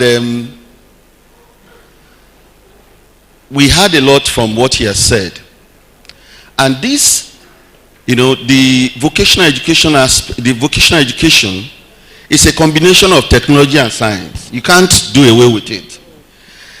Take for instance, we trained some children in the area of what we call coderina, that is robotics, programming and coding, and artificial intelligence. All the students of FUCs and some state government have keyed into that. They just finished a program just about a week ago. And then the junior engineers, technicians, scientists, they finished the edition of 2021, that was about 2 weeks ago, where students are made to produce innovative projects. And they were assessed. And some of these projects are going to be taken to what the NOTAP, that is the NOTAP that is responsible for the further development of these innovative projects. That one is under the Federal Ministry of Science and Technology. We collaborate with Federal Ministry of Science and Technology in development of their science, technology, innovation policy. In fact, we collaborate together, even with the state government. So there are various, areas. We also train, we have what we call vocational skills exhibition. That is where students, bring innovative projects, apart from the JETs, where they bring innovative projects for exhibition. And these projects are not just for their sake.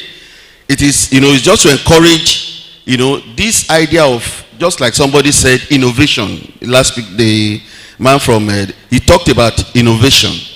And what we're encouraging is innovation of projects that meet the needs of the society. And that is what, the department is really concerned with. The last one is the introduction of what we call ICT in education. Most of our teachers are being trained in the use of ICT technologies. Maybe next week, the school media is going to train in conjunction with EduFirst Nigeria. They are going to train the teachers in the use of digital technologies, and after that organize competition for them. And it's on the basis of the aim of this program is to encourage the use of digital technologies in the teaching and learning of science, technology, and innovation. And also to encourage the skills, because by the time the teachers are skilled in the use of, they'll be able to pass this to the students. And I want to say something again. Just last week, some teachers for FSTC's OCA, I have it in my phone here. I was really, thrilled when they sent me projects that they have done. One of them is automated, security gates. They've also done oil palm processing plant. They've done lawnmower, and I was surprised. Unfortunately, we will have brought them to Abuja because right now the Science Expo is going on. That is coordinated by Federal Ministry of Science and Technology. But because it is too late to bring all those projects, it will cost a lot of money. But what we have decided, while I discussed with my director, is that we're going to engage them when we're going to have what we call vocational skills, competition and exhibition this year. Thank you very much. Thank you so much, sir. A round of applause for him. Quite laudable things we're hearing from the Federal Ministry of Education. If nothing is to establish, a network. I hear the gentleman from United Nations say, talk a lot about innovation for solution. That is the expectation. And he's saying they're doing quite a number of things. I mean, how much more can we ask for than to connect both of you? The United Nations and the Federal Ministry of Education, there should be that, handshaking. I think it's very relevant, especially as an impact on our students. But more importantly, what I hear, Mr. Kendi Oshinaki is talking about a lot of efforts they are making in that direction, in the direction of the theme, How do we enhance technology? How do we improve our students' academic performance using technology? It seems they are putting things in place, but the problem and the question is, do they have capacity? In terms of scale, can we really feel the impact? And I mean, we can stay here debating all day and not be able to, you know, address that question. So I will leave it, and I will leave it in the hands of the possible network that has been established here. Possibly what they need is, you know, capacity in terms of funding to be able to scale as much as possible. And last but not the least, I have the pleasure to ask Honorable Shijuade Idowutiamiu this question. And she's from Lagos State. She sits on the board of SUBEB. And I want her to talk about data and some of the work that has been done in the Lagos State, you know, board on education, so that at the state of Edo and Delta, we can look at some of the progress that you've made, some of the battles that you've won, and perhaps take some ways to further some of the efforts that are already in place. Over to you, ma'am.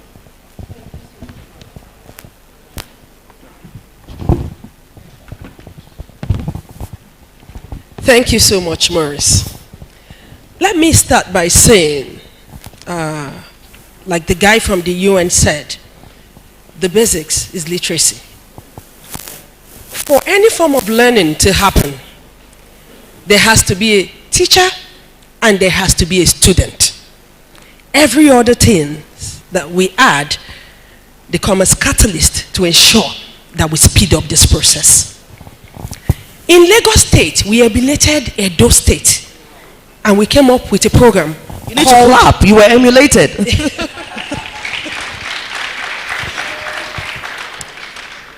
We emulated Edo State. We came up with a program called Eco Excel, where we used technology in enhancing the process of teaching and learning. But beyond that is, what are the feedbacks? What data have we gathered? We're not just looking at, fine, the teachers are now able to use tab, interface with technology, and use that to drive learning. But we are looking at data beyond that. We are looking at pattern of absence of students. We are looking at time on task that the teachers are putting into teaching. For example, as an educationist, I would say that there is a time allotted to the teaching of a particular subject. If you're supposed to teach germination, for example, for 45 minutes, and you teach it for 20 minutes, there are two things that are likely to happen. It's either you have a fantastic method of delivering this, that the students are able to pick this within 20 minutes, or you did not do justice to that subject at all. Now,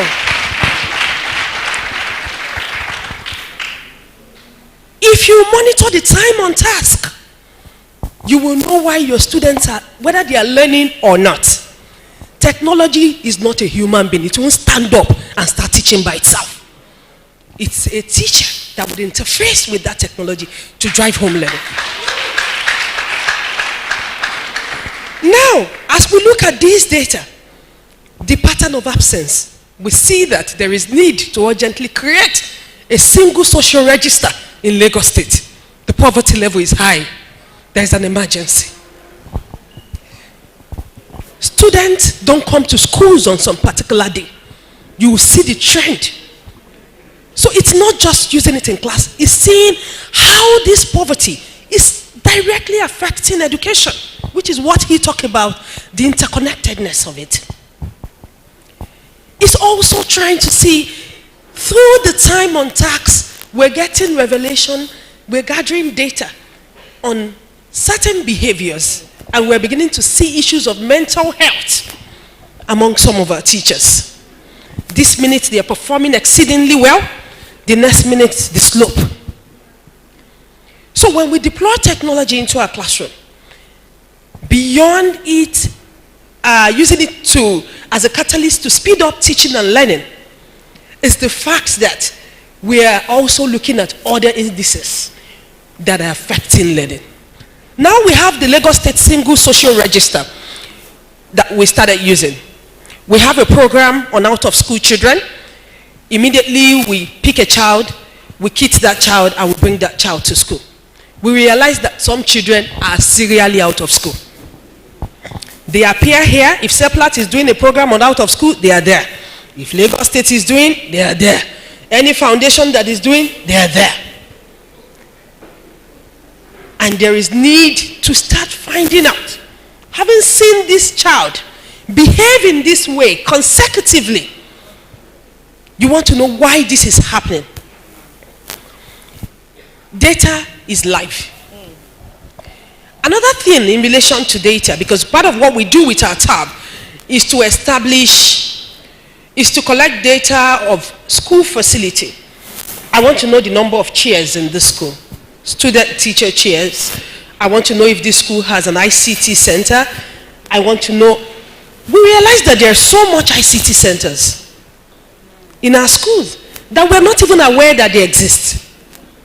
So we've had private sector partners establish these fancy ICT centers with a very nice panel on top of it, solar panel. And we realize that they are phone charging centers for teachers. Nobody is using it. When you walk up to teachers, they tell you, we don't want to make them spoil them, or we don't want them to spoil it. And I'm like, let them spoil it. Let them engage with it. Do not lock up the ICT centers. And I will use this opportunity to call on private sector. There is need for an emergency collaboration. Do this the same way you did COVID. Private sector came in, collaborated with government, and something fantastic came out. They supported the government in ensuring that they were able to stem COVID down in across Nigeria, including in Lagos State. We need that level of collaboration in education. You have a staggering youth unemployment. At the same time, you cannot recruit the people you need to work in your organization. If we continue this way, we will import people from Ghana and other countries to come and work in Nigeria because we are not producing people. Until there is that round table where private sector come together. Either you're expert, if you say you want to support education, really, honestly, no one man can do it alone. And let's not use this, now let me give you a bit of a background. I used to work with Owando, and I know what CSR means for every organization. I know that, of course, we want to say that, see, we have done this and this is what we want to improve our own green certificate. But the data are not showing that. The data are showing time bomb and dangers. There is an emergency here. Just like we see COVID happening. The same emergency is in education. And the private sector needs to come together. If you're working in the space of education, there is need for us to form a coalition. One pot and support government to drive this. Like the professor rightly said, I'm sorry, I know I'm going too far, I get emotional at times. If you don't do something, if there's a government for 8 years who refuse to do anything, another government comes in, you're supposed to do what you're supposed to do and what is left over in 8 years. The burden is high. I've looked at myself and said, why did I come to government? I would have sat in Owando and be criticizing. But when you find yourself at the forefront of it, there is need for you to face it. I know the genius are in the private sector. I know what the private sector is able to deliver.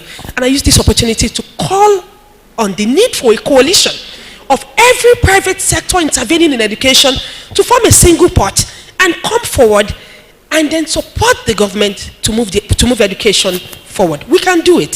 Thank you. Thank you so very much.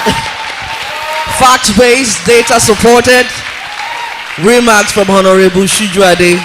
Good experiences both from the private sector and now in the public sector. Thank you so much, ma'am. We're very appreciative. Because of time, I'm aware that the guys leaving for Abuja, their flight is at 3. So we won't be able to do another round. I would honorably ask Mr. Yinka Kibu, Mr. Shinaike to please step down and go and get ready. Thank you so much. And ask the other two to leave so that we can take questions. Thank you so much, sirs. Madam Ini and Madam Chiami, you please wait. I was told that at 1:45 they need to leave. It looks awkward, right? But that's what I was told. Apologies. We're very grateful. Thank you so much for your very wonderful remarks. I'm sure if there are questions, we will communicate to you via email. I would like to take questions now from the audience. Please also bear in mind that the two gentlemen from the United Nations and the Federal Ministry of Education are not with us. And we have Madam Ini, a management consultant with a lot of public sector and private sector experience.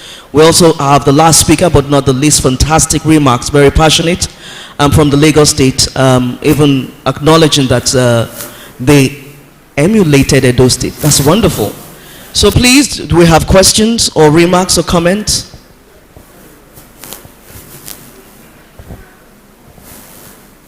Okay, I see a hand. Any other? Thank you very much, sir. Please, very quickly.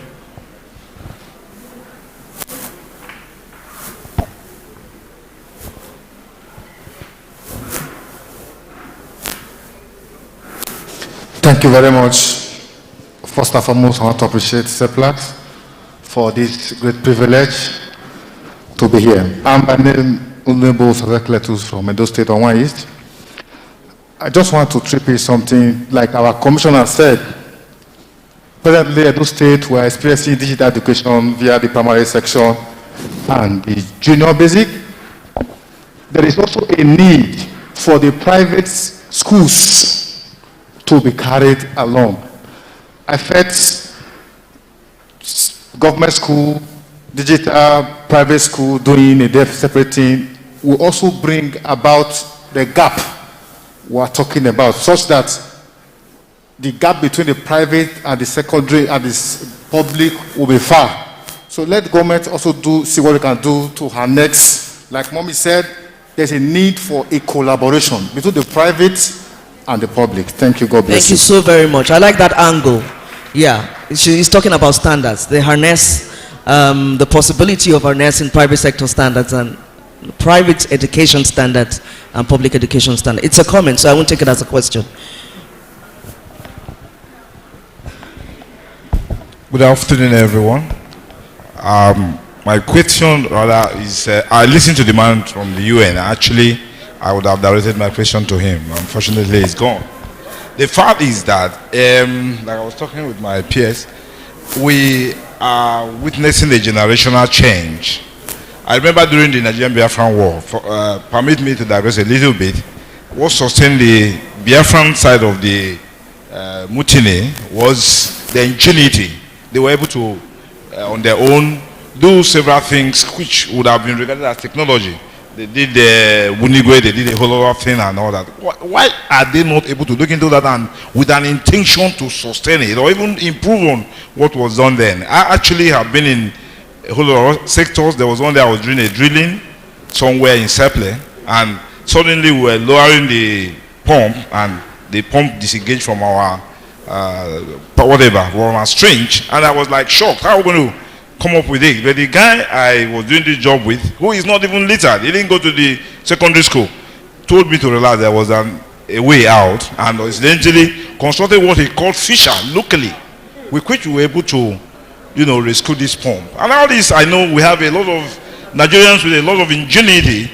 I've seen somebody flew on something that he called a helicopter or whatever, and he flew several, whatever, and landed at that. Why are government not being able to improve on these various local inventions people are actually driving on? Thank you very much. Thank you so very much. Well, the question was meant for the United Nations as well as the government of the day, promoting ingenuity and innovation, as the gentleman from the United Nations spoke. I will give them your message. I will also take your contact. Okay, Madam Ini, yes, you've advised both public sector and private sector. Please do justice to this. Over to you, ma'am. I hear you very strongly, and I agree with you. And I think that we've seen a lot of that and a lot of changes in terms of the kind of innovation and ingenuity that is coming locally. So we've seen quite a lot. But the uptake, so I hear you in terms of who is uptaking it. So even if you look at the United Nations, they can only partner either with public sector or private sector organizations that are willing to uptake this local ingenuity. I remember that, you know, one of the things that we've also seen is the power of social media and the power of digitization, if you know what I mean. So we've seen a situation where we've been able to hear incidences and news of people who have done certain innovative things using local tools, and then maybe they've pushed it out, and a particular private sector organization has been able to do a partnership with a government to be able to push this forward. And those are the kind of things that the UN, whether it's UNESCO, whether it's UNICEF, are looking forward to being enabling. So the ability to be able to push this still remains with whoever is innovating, whether we like it or not. And until we are able to begin to look inward as well, not looking for those outward innovations, we begin to look inward, then can we scale? Because if we're not scaling, then we can also not test these innovations and see how they work. So for example, what you have given, you will expect that this guy that is able to produce a local fisher to fish out this thing, that idea, that technology will be pushed by the organization that he is working with to be able to scale it in order to make it more formidable to use. But are we seeing that happen? And this idea stays at that local level and with this young man. So I think that the more we are able to push it, the more we will see more and more innovation. And there are opportunities, whether you like it or not. International grants exist. International organizations are looking for this innovation. There's a young man that was just taken out of Nigeria from somewhere in the east, rural area in the east. And what did he do? I think he had a technology that he put together and just pushed it out, and somebody put it on social media, on Twitter, and before you know it, the Finland government was looking for him. So as teachers as well, these are some of the things that if you find, that's why he was able to quickly say it, that there will be a prize for most innovative, because the world is looking for this innovation. So if you as teachers are driving your students and these innovations are coming out in your rural communities, then it's important that you are also pushing it out. And that's where digitization comes into play. Absolutely. It's very spot on. A round of applause for her, please. I totally agree. We see these fragmented efforts all over the place, innovativeness, and so on and so forth. But where exactly is the link? How do we bring them, to the limelight? Who is responsible for that? And so that's where education comes in. At the teacher-student relationship, you are likely, as teachers, to be the first point of contact to identify the skills in the student. The question is, what do you do with it? You need to be aware about what next, what platform should you interface with, what interactions should you have to be able to showcase some of these innovations that we talk about. Needless to say that it's all over the place. We see it here and there, and we're only fortunate to see some of them on social media. Once again, a round of applause for the set of panelists that has done justice to some of the questions that we've asked. In the absence of any other questions, I would like to call, one more.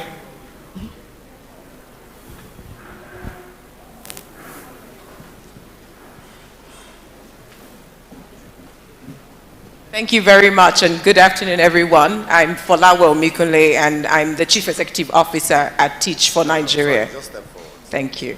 My question is to Shiju, and thank you so much for your passion and just everything that you shared about what is happening in Lagos State. And I know earlier on the Honorable Commissioner also shared what is happening in Edo State. And I find it really interesting because I think a number of the panelists touched on collaboration.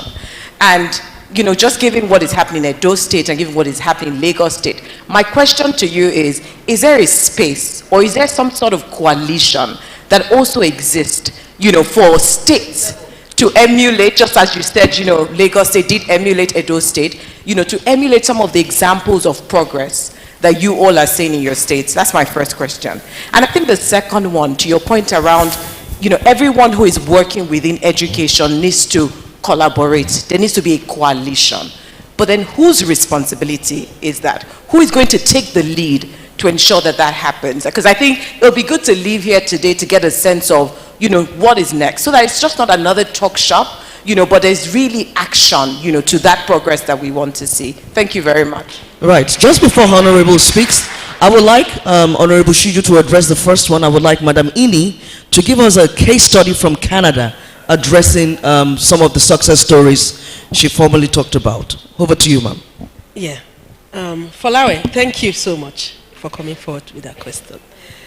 The first question which she asked, I'm trying to recalibrate. Okay, yes.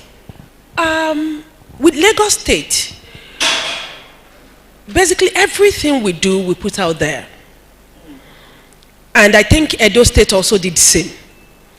When we heard about Edo Best, we immediately reached out to the commissioner here, and we came in our multitude to see what they are doing and who is helping them propel that. Bear in mind that there are several forums that this set of people meet. I think there's a forum for commissioners of education in collaboration with the federal ministry, and they all discuss what they do. They share ideas and success stories. In those forums, if you're serious about what you're doing and you hear your partner talking about it, you better wear your shoe and start running. The same way we ran. The same thing happens at the basic education level, where you have all chairmen of state basic education come together in partnership, in collaboration with UBEC, where they share best practice, what they are doing, challenges. And at such forum, even the federal body, in my case, UBEC, will say, oh, Edo is doing this, Lagos is doing this is doing this, please other states emulate. So they have these places where they all come together to discuss this issue. If any state tells you, I don't know what the next state is doing, it's a fallacy. I think that, let me piggyback on what Siju just ended on, and I think that we really need to understand the role of leadership. The role of leadership cannot be taken out of question. If the commissioners meet together and they share their best practice, and there's nobody driving and saying, what are you doing about this in our state, and driving that. So that's also critical as well. Now, on to the second question around who is going to be able to drive a collaboration in terms of the private sector. I've worked in the CSR space and sustainability space for not less than 15 years. And I was one of the persons that started consultancy, management consultancy firm, talking about how CSR can change the face of issues, social issues in Nigeria. And I know how a lot of people said to me, we do CSR because it is something that we like to do. We do it when we make profit. And I'm saying to them, no, you don't have to do that. You can change it to really be how the DNA of your business operates. It begins to tell us more about the kind of responsible corporate citizen that you are. So it is about an organization, and I see organizations like Seplat taking the lead, in terms of doing what the excellent work they are doing in Edo State and Delta State. But it is also for, as you said, and I'm throwing this, as you said, can we finish it here? I'm saying to Seplat, is it possible? Because this is something I have driven for the past 15 years. Who is going to be the thought leader and say, we are going to invite the next 5 or 10 organizations, and we're going to say to them the same way I said it, that the same way that we come together and say, for example, in Lagos State, a security task force. And every corporate organization puts their money into that task force. And it's from that task force that we buy vehicles for police. It's from that task force we augment the salaries. It's from that task force money that we do everything that has to do about security. Why are we not doing the same thing for education? Because as Siju said, there is an emergency. I can tell you for free, so much money is expended on education for CSR. I have worked in it, I have the data. What did Canada do? Canada had a national policy on CSR. It didn't say bring 2% of your profit. What the CSR policy said, if you decide as a corporate organization that your focus areas for CSR is education or health or environment, there is a committee a corporate committee. In fact, there must be a corporate committee. India also has a national policy on CSR. So you don't just go spending money on education. You don't just go spending money on health. You don't go and build a hospital. No, you are not allowed to do that. There is one pot of soup. You bring your money into that pot of soup, and we all take the money from that pot of soup. So if it's pomo we see in that pot of soup, we say pomo goes for classrooms. If it is meat, we say, okay, this meat is big enough. We're going to go for solid infrastructure within the education sector. I think that is one of the things that we need to do. And it will be interesting to see if Seplat, even if it is within the oil and gas sector, you can drive that to say, we're going to be the sector leaders for this. We're going to be the thought leaders. We are going to call the indigenous oil and gas companies to come together and pull a tax fund and begin with the states that we are supporting. I think if we can only use this as a best practice, I am saying to you that I am ready to use that and create a case study. One of the things that I said in my Harvard class was that whenever we are considering cases on development sector across the world, we don't see African case studies. And I committed as a scholar in Harvard that I will be looking for those case studies to write a case study that we can push to the level to say there are best practices in Africa that lead to changes in development. And I think Seplat can be one of those best practices. I see you clapping already. Please make it loud and clear. Thank you so very much, Madam Ini Abimbola and Honorable Shiju. Now you know why Dr. Chioma called this set of panelists deliberate, and also a group of critical key stakeholders as far as education development is concerned at a national level as well as a global level. Please join your hands together once again to appreciate this fantastic set of panelists. I'm very privileged to have moderated this session. I'm sure you have learned one or two things as well. Thank you so very much. You must take your seat. Thank you so very much once again.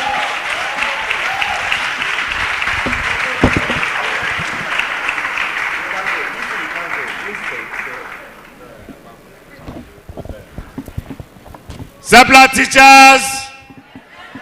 Seplat teachers! Seplat teachers! After having had so much from these wonderful panelists, who, by the way, I didn't hear you clap for them appropriately. It will only be proper that while they're still here and we take their photographs, I will call on my manager, Esther Icha, to bring the list of the outstanding students, teachers, so that they can give the certificates to the remaining outstanding teachers. A round of applause for them, please.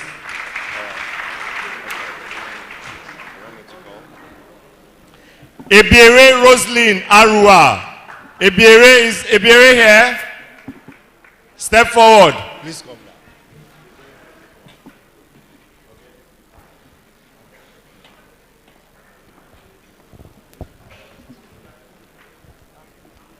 Is Ebiere here? Okay. Ehinosa Adeumi. Ehinosa Adeumi. Please, a round of applause for him.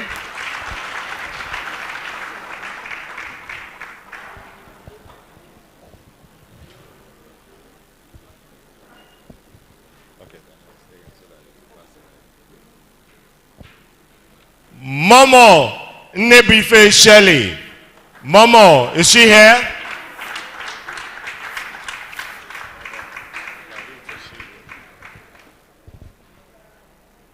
Akimie Justina Ebibu.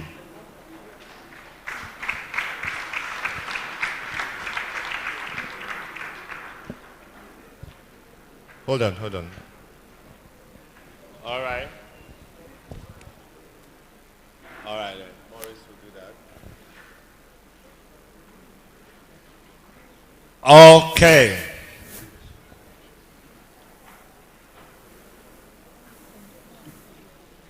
He's not here. All right, that's all for now. Thank you very much. A round of applause for them. as we're having this, we still have all of the remaining people who need to get their certificates given to them. But we know that we have kept a lot of our dignitaries for long. Incidentally, the people who are stepping out now, we don't know if we can hold their flights any longer. On that note, I'd like to invite our partner, the NPDC, and no other than the External Affairs Manager, Mrs. Good News Willie, to give us a vote of thanks. Thank you very much, Mr. Charles. Thank you very much. It is my pleasure to be here on behalf of the Managing Director and staff of the Nigerian Petroleum Development Company Limited. I don't know if you are aware that MPDC is a subsidiary of NNPC. And we pride ourselves with exploration of production of crude oil and gas. MPDC for this event is a partner, a joint venture partner to Seplat Energy. Personally, I want to say that I'm elated to be here and to witness this great occasion. I want to say that what I have seen in this room this afternoon has made me proud and has given me hope as a Nigerian. There is hope for the educational system in Nigeria, and there is hope for the Nigerian child. Can we say a big can we put our hands together for our teachers? Thank you very much. First and foremost, I want to appreciate the governments of Edo and Delta States. The Deputy Governor of Edo State, out of its very tight schedule, was able to be here to grace this occasion to show you the importance of this particular event. I want to say thank you very much to the government of Edo and Delta State. Let me, in a very special way, express the appreciation of the MPDC and Seplat's joint venture to the keynote speaker, Professor Fabian. Thank you very much for such eloquent presentation. I am sure that everybody in this room was able to tap from your bank of knowledge. I was able to get something from there. I'm sure everybody got something from his presentation. Thank you very much, sir. I want to also appreciate the panelists, the discussants. They dealt very well on the theme of this roundtable. They were able to speak in one voice. The call for coalition is very strong now, and it is something everybody should look into. There is the need for the government and private sector coalition if we are to move the educational system into another level. Let me also specially thank the MPDC and Seplat joint venture team.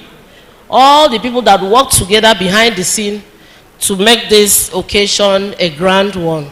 Thank you very much. You deserve a round of applause. Thank you very much. And I left the most important for the list. Our teachers, are you still here? Can I see all of you?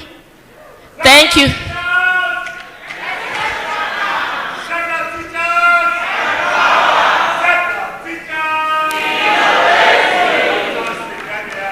Thank you very much for giving your time, your energy, for your commitments for this 6 months program. And I have just one word from the MPDC and Seplat's JV for all of you.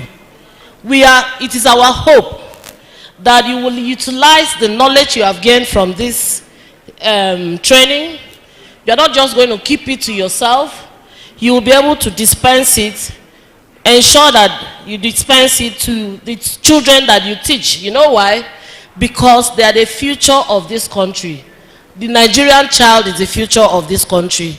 They need to grab as much as possible from you, so that as change agents, we believe that you'll be able to help us to change the narrative in the educational system. Thank you, everyone. I wish you journey mercies back to your destination, and please continue to stay safe. COVID-19 is still around. Thank you very much. Thank you very much. No, you're not leaving. You know, I love it when I get people here who hold the mic. I never let them go out without doing something. This was the last outstanding student who incidentally was out of sight when we were calling her. Mrs. Ebiere Roslyn Arua, please step forward. A round of applause for her, please.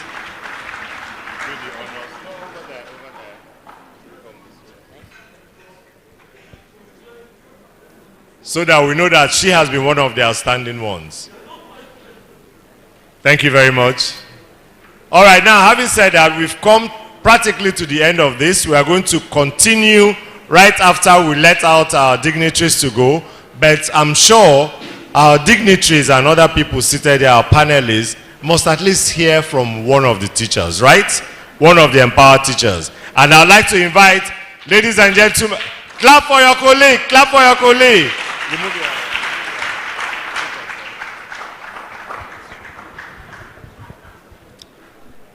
Good afternoon, ladies and gentlemen. It is my delight, pleasure to really thank Seplat, the ministry, and all persons who have spoken in this program. In fact, I would say that everyone teacher here present have gotten something wonderful today that they will also use to impart in their various classes or schools where they teach. So I want to sincerely thank everyone, and particularly Seplat and SPDC for making this STEP program possible. Indeed, I say thank you very much. God bless you. Thank you very much. We heard from a man. Can we hear from a woman? Can we hear from a woman before we take the national anthem? Okay, over there. Can we hear from a lady? Let's hear from a lady. Because we are talking about breaking the bias. Right? We are breaking the bias. Let us hear from a woman. Please, mask off. A round of applause for her, please.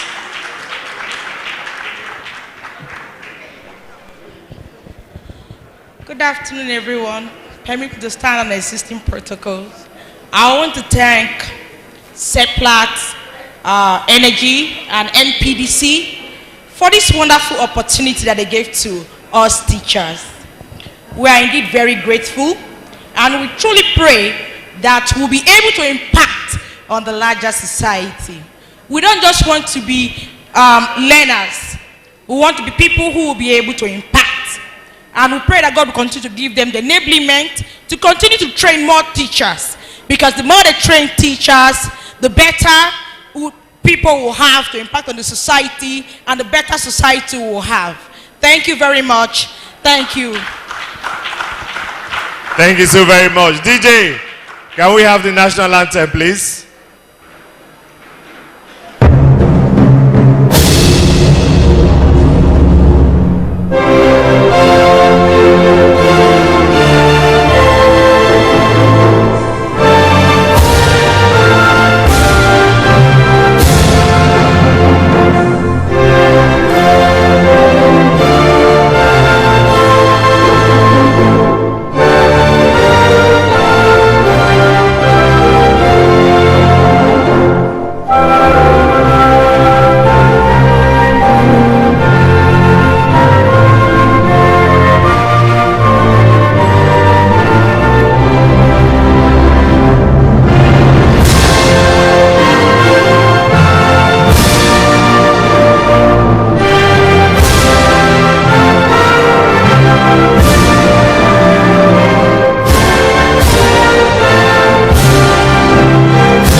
Thank you very much.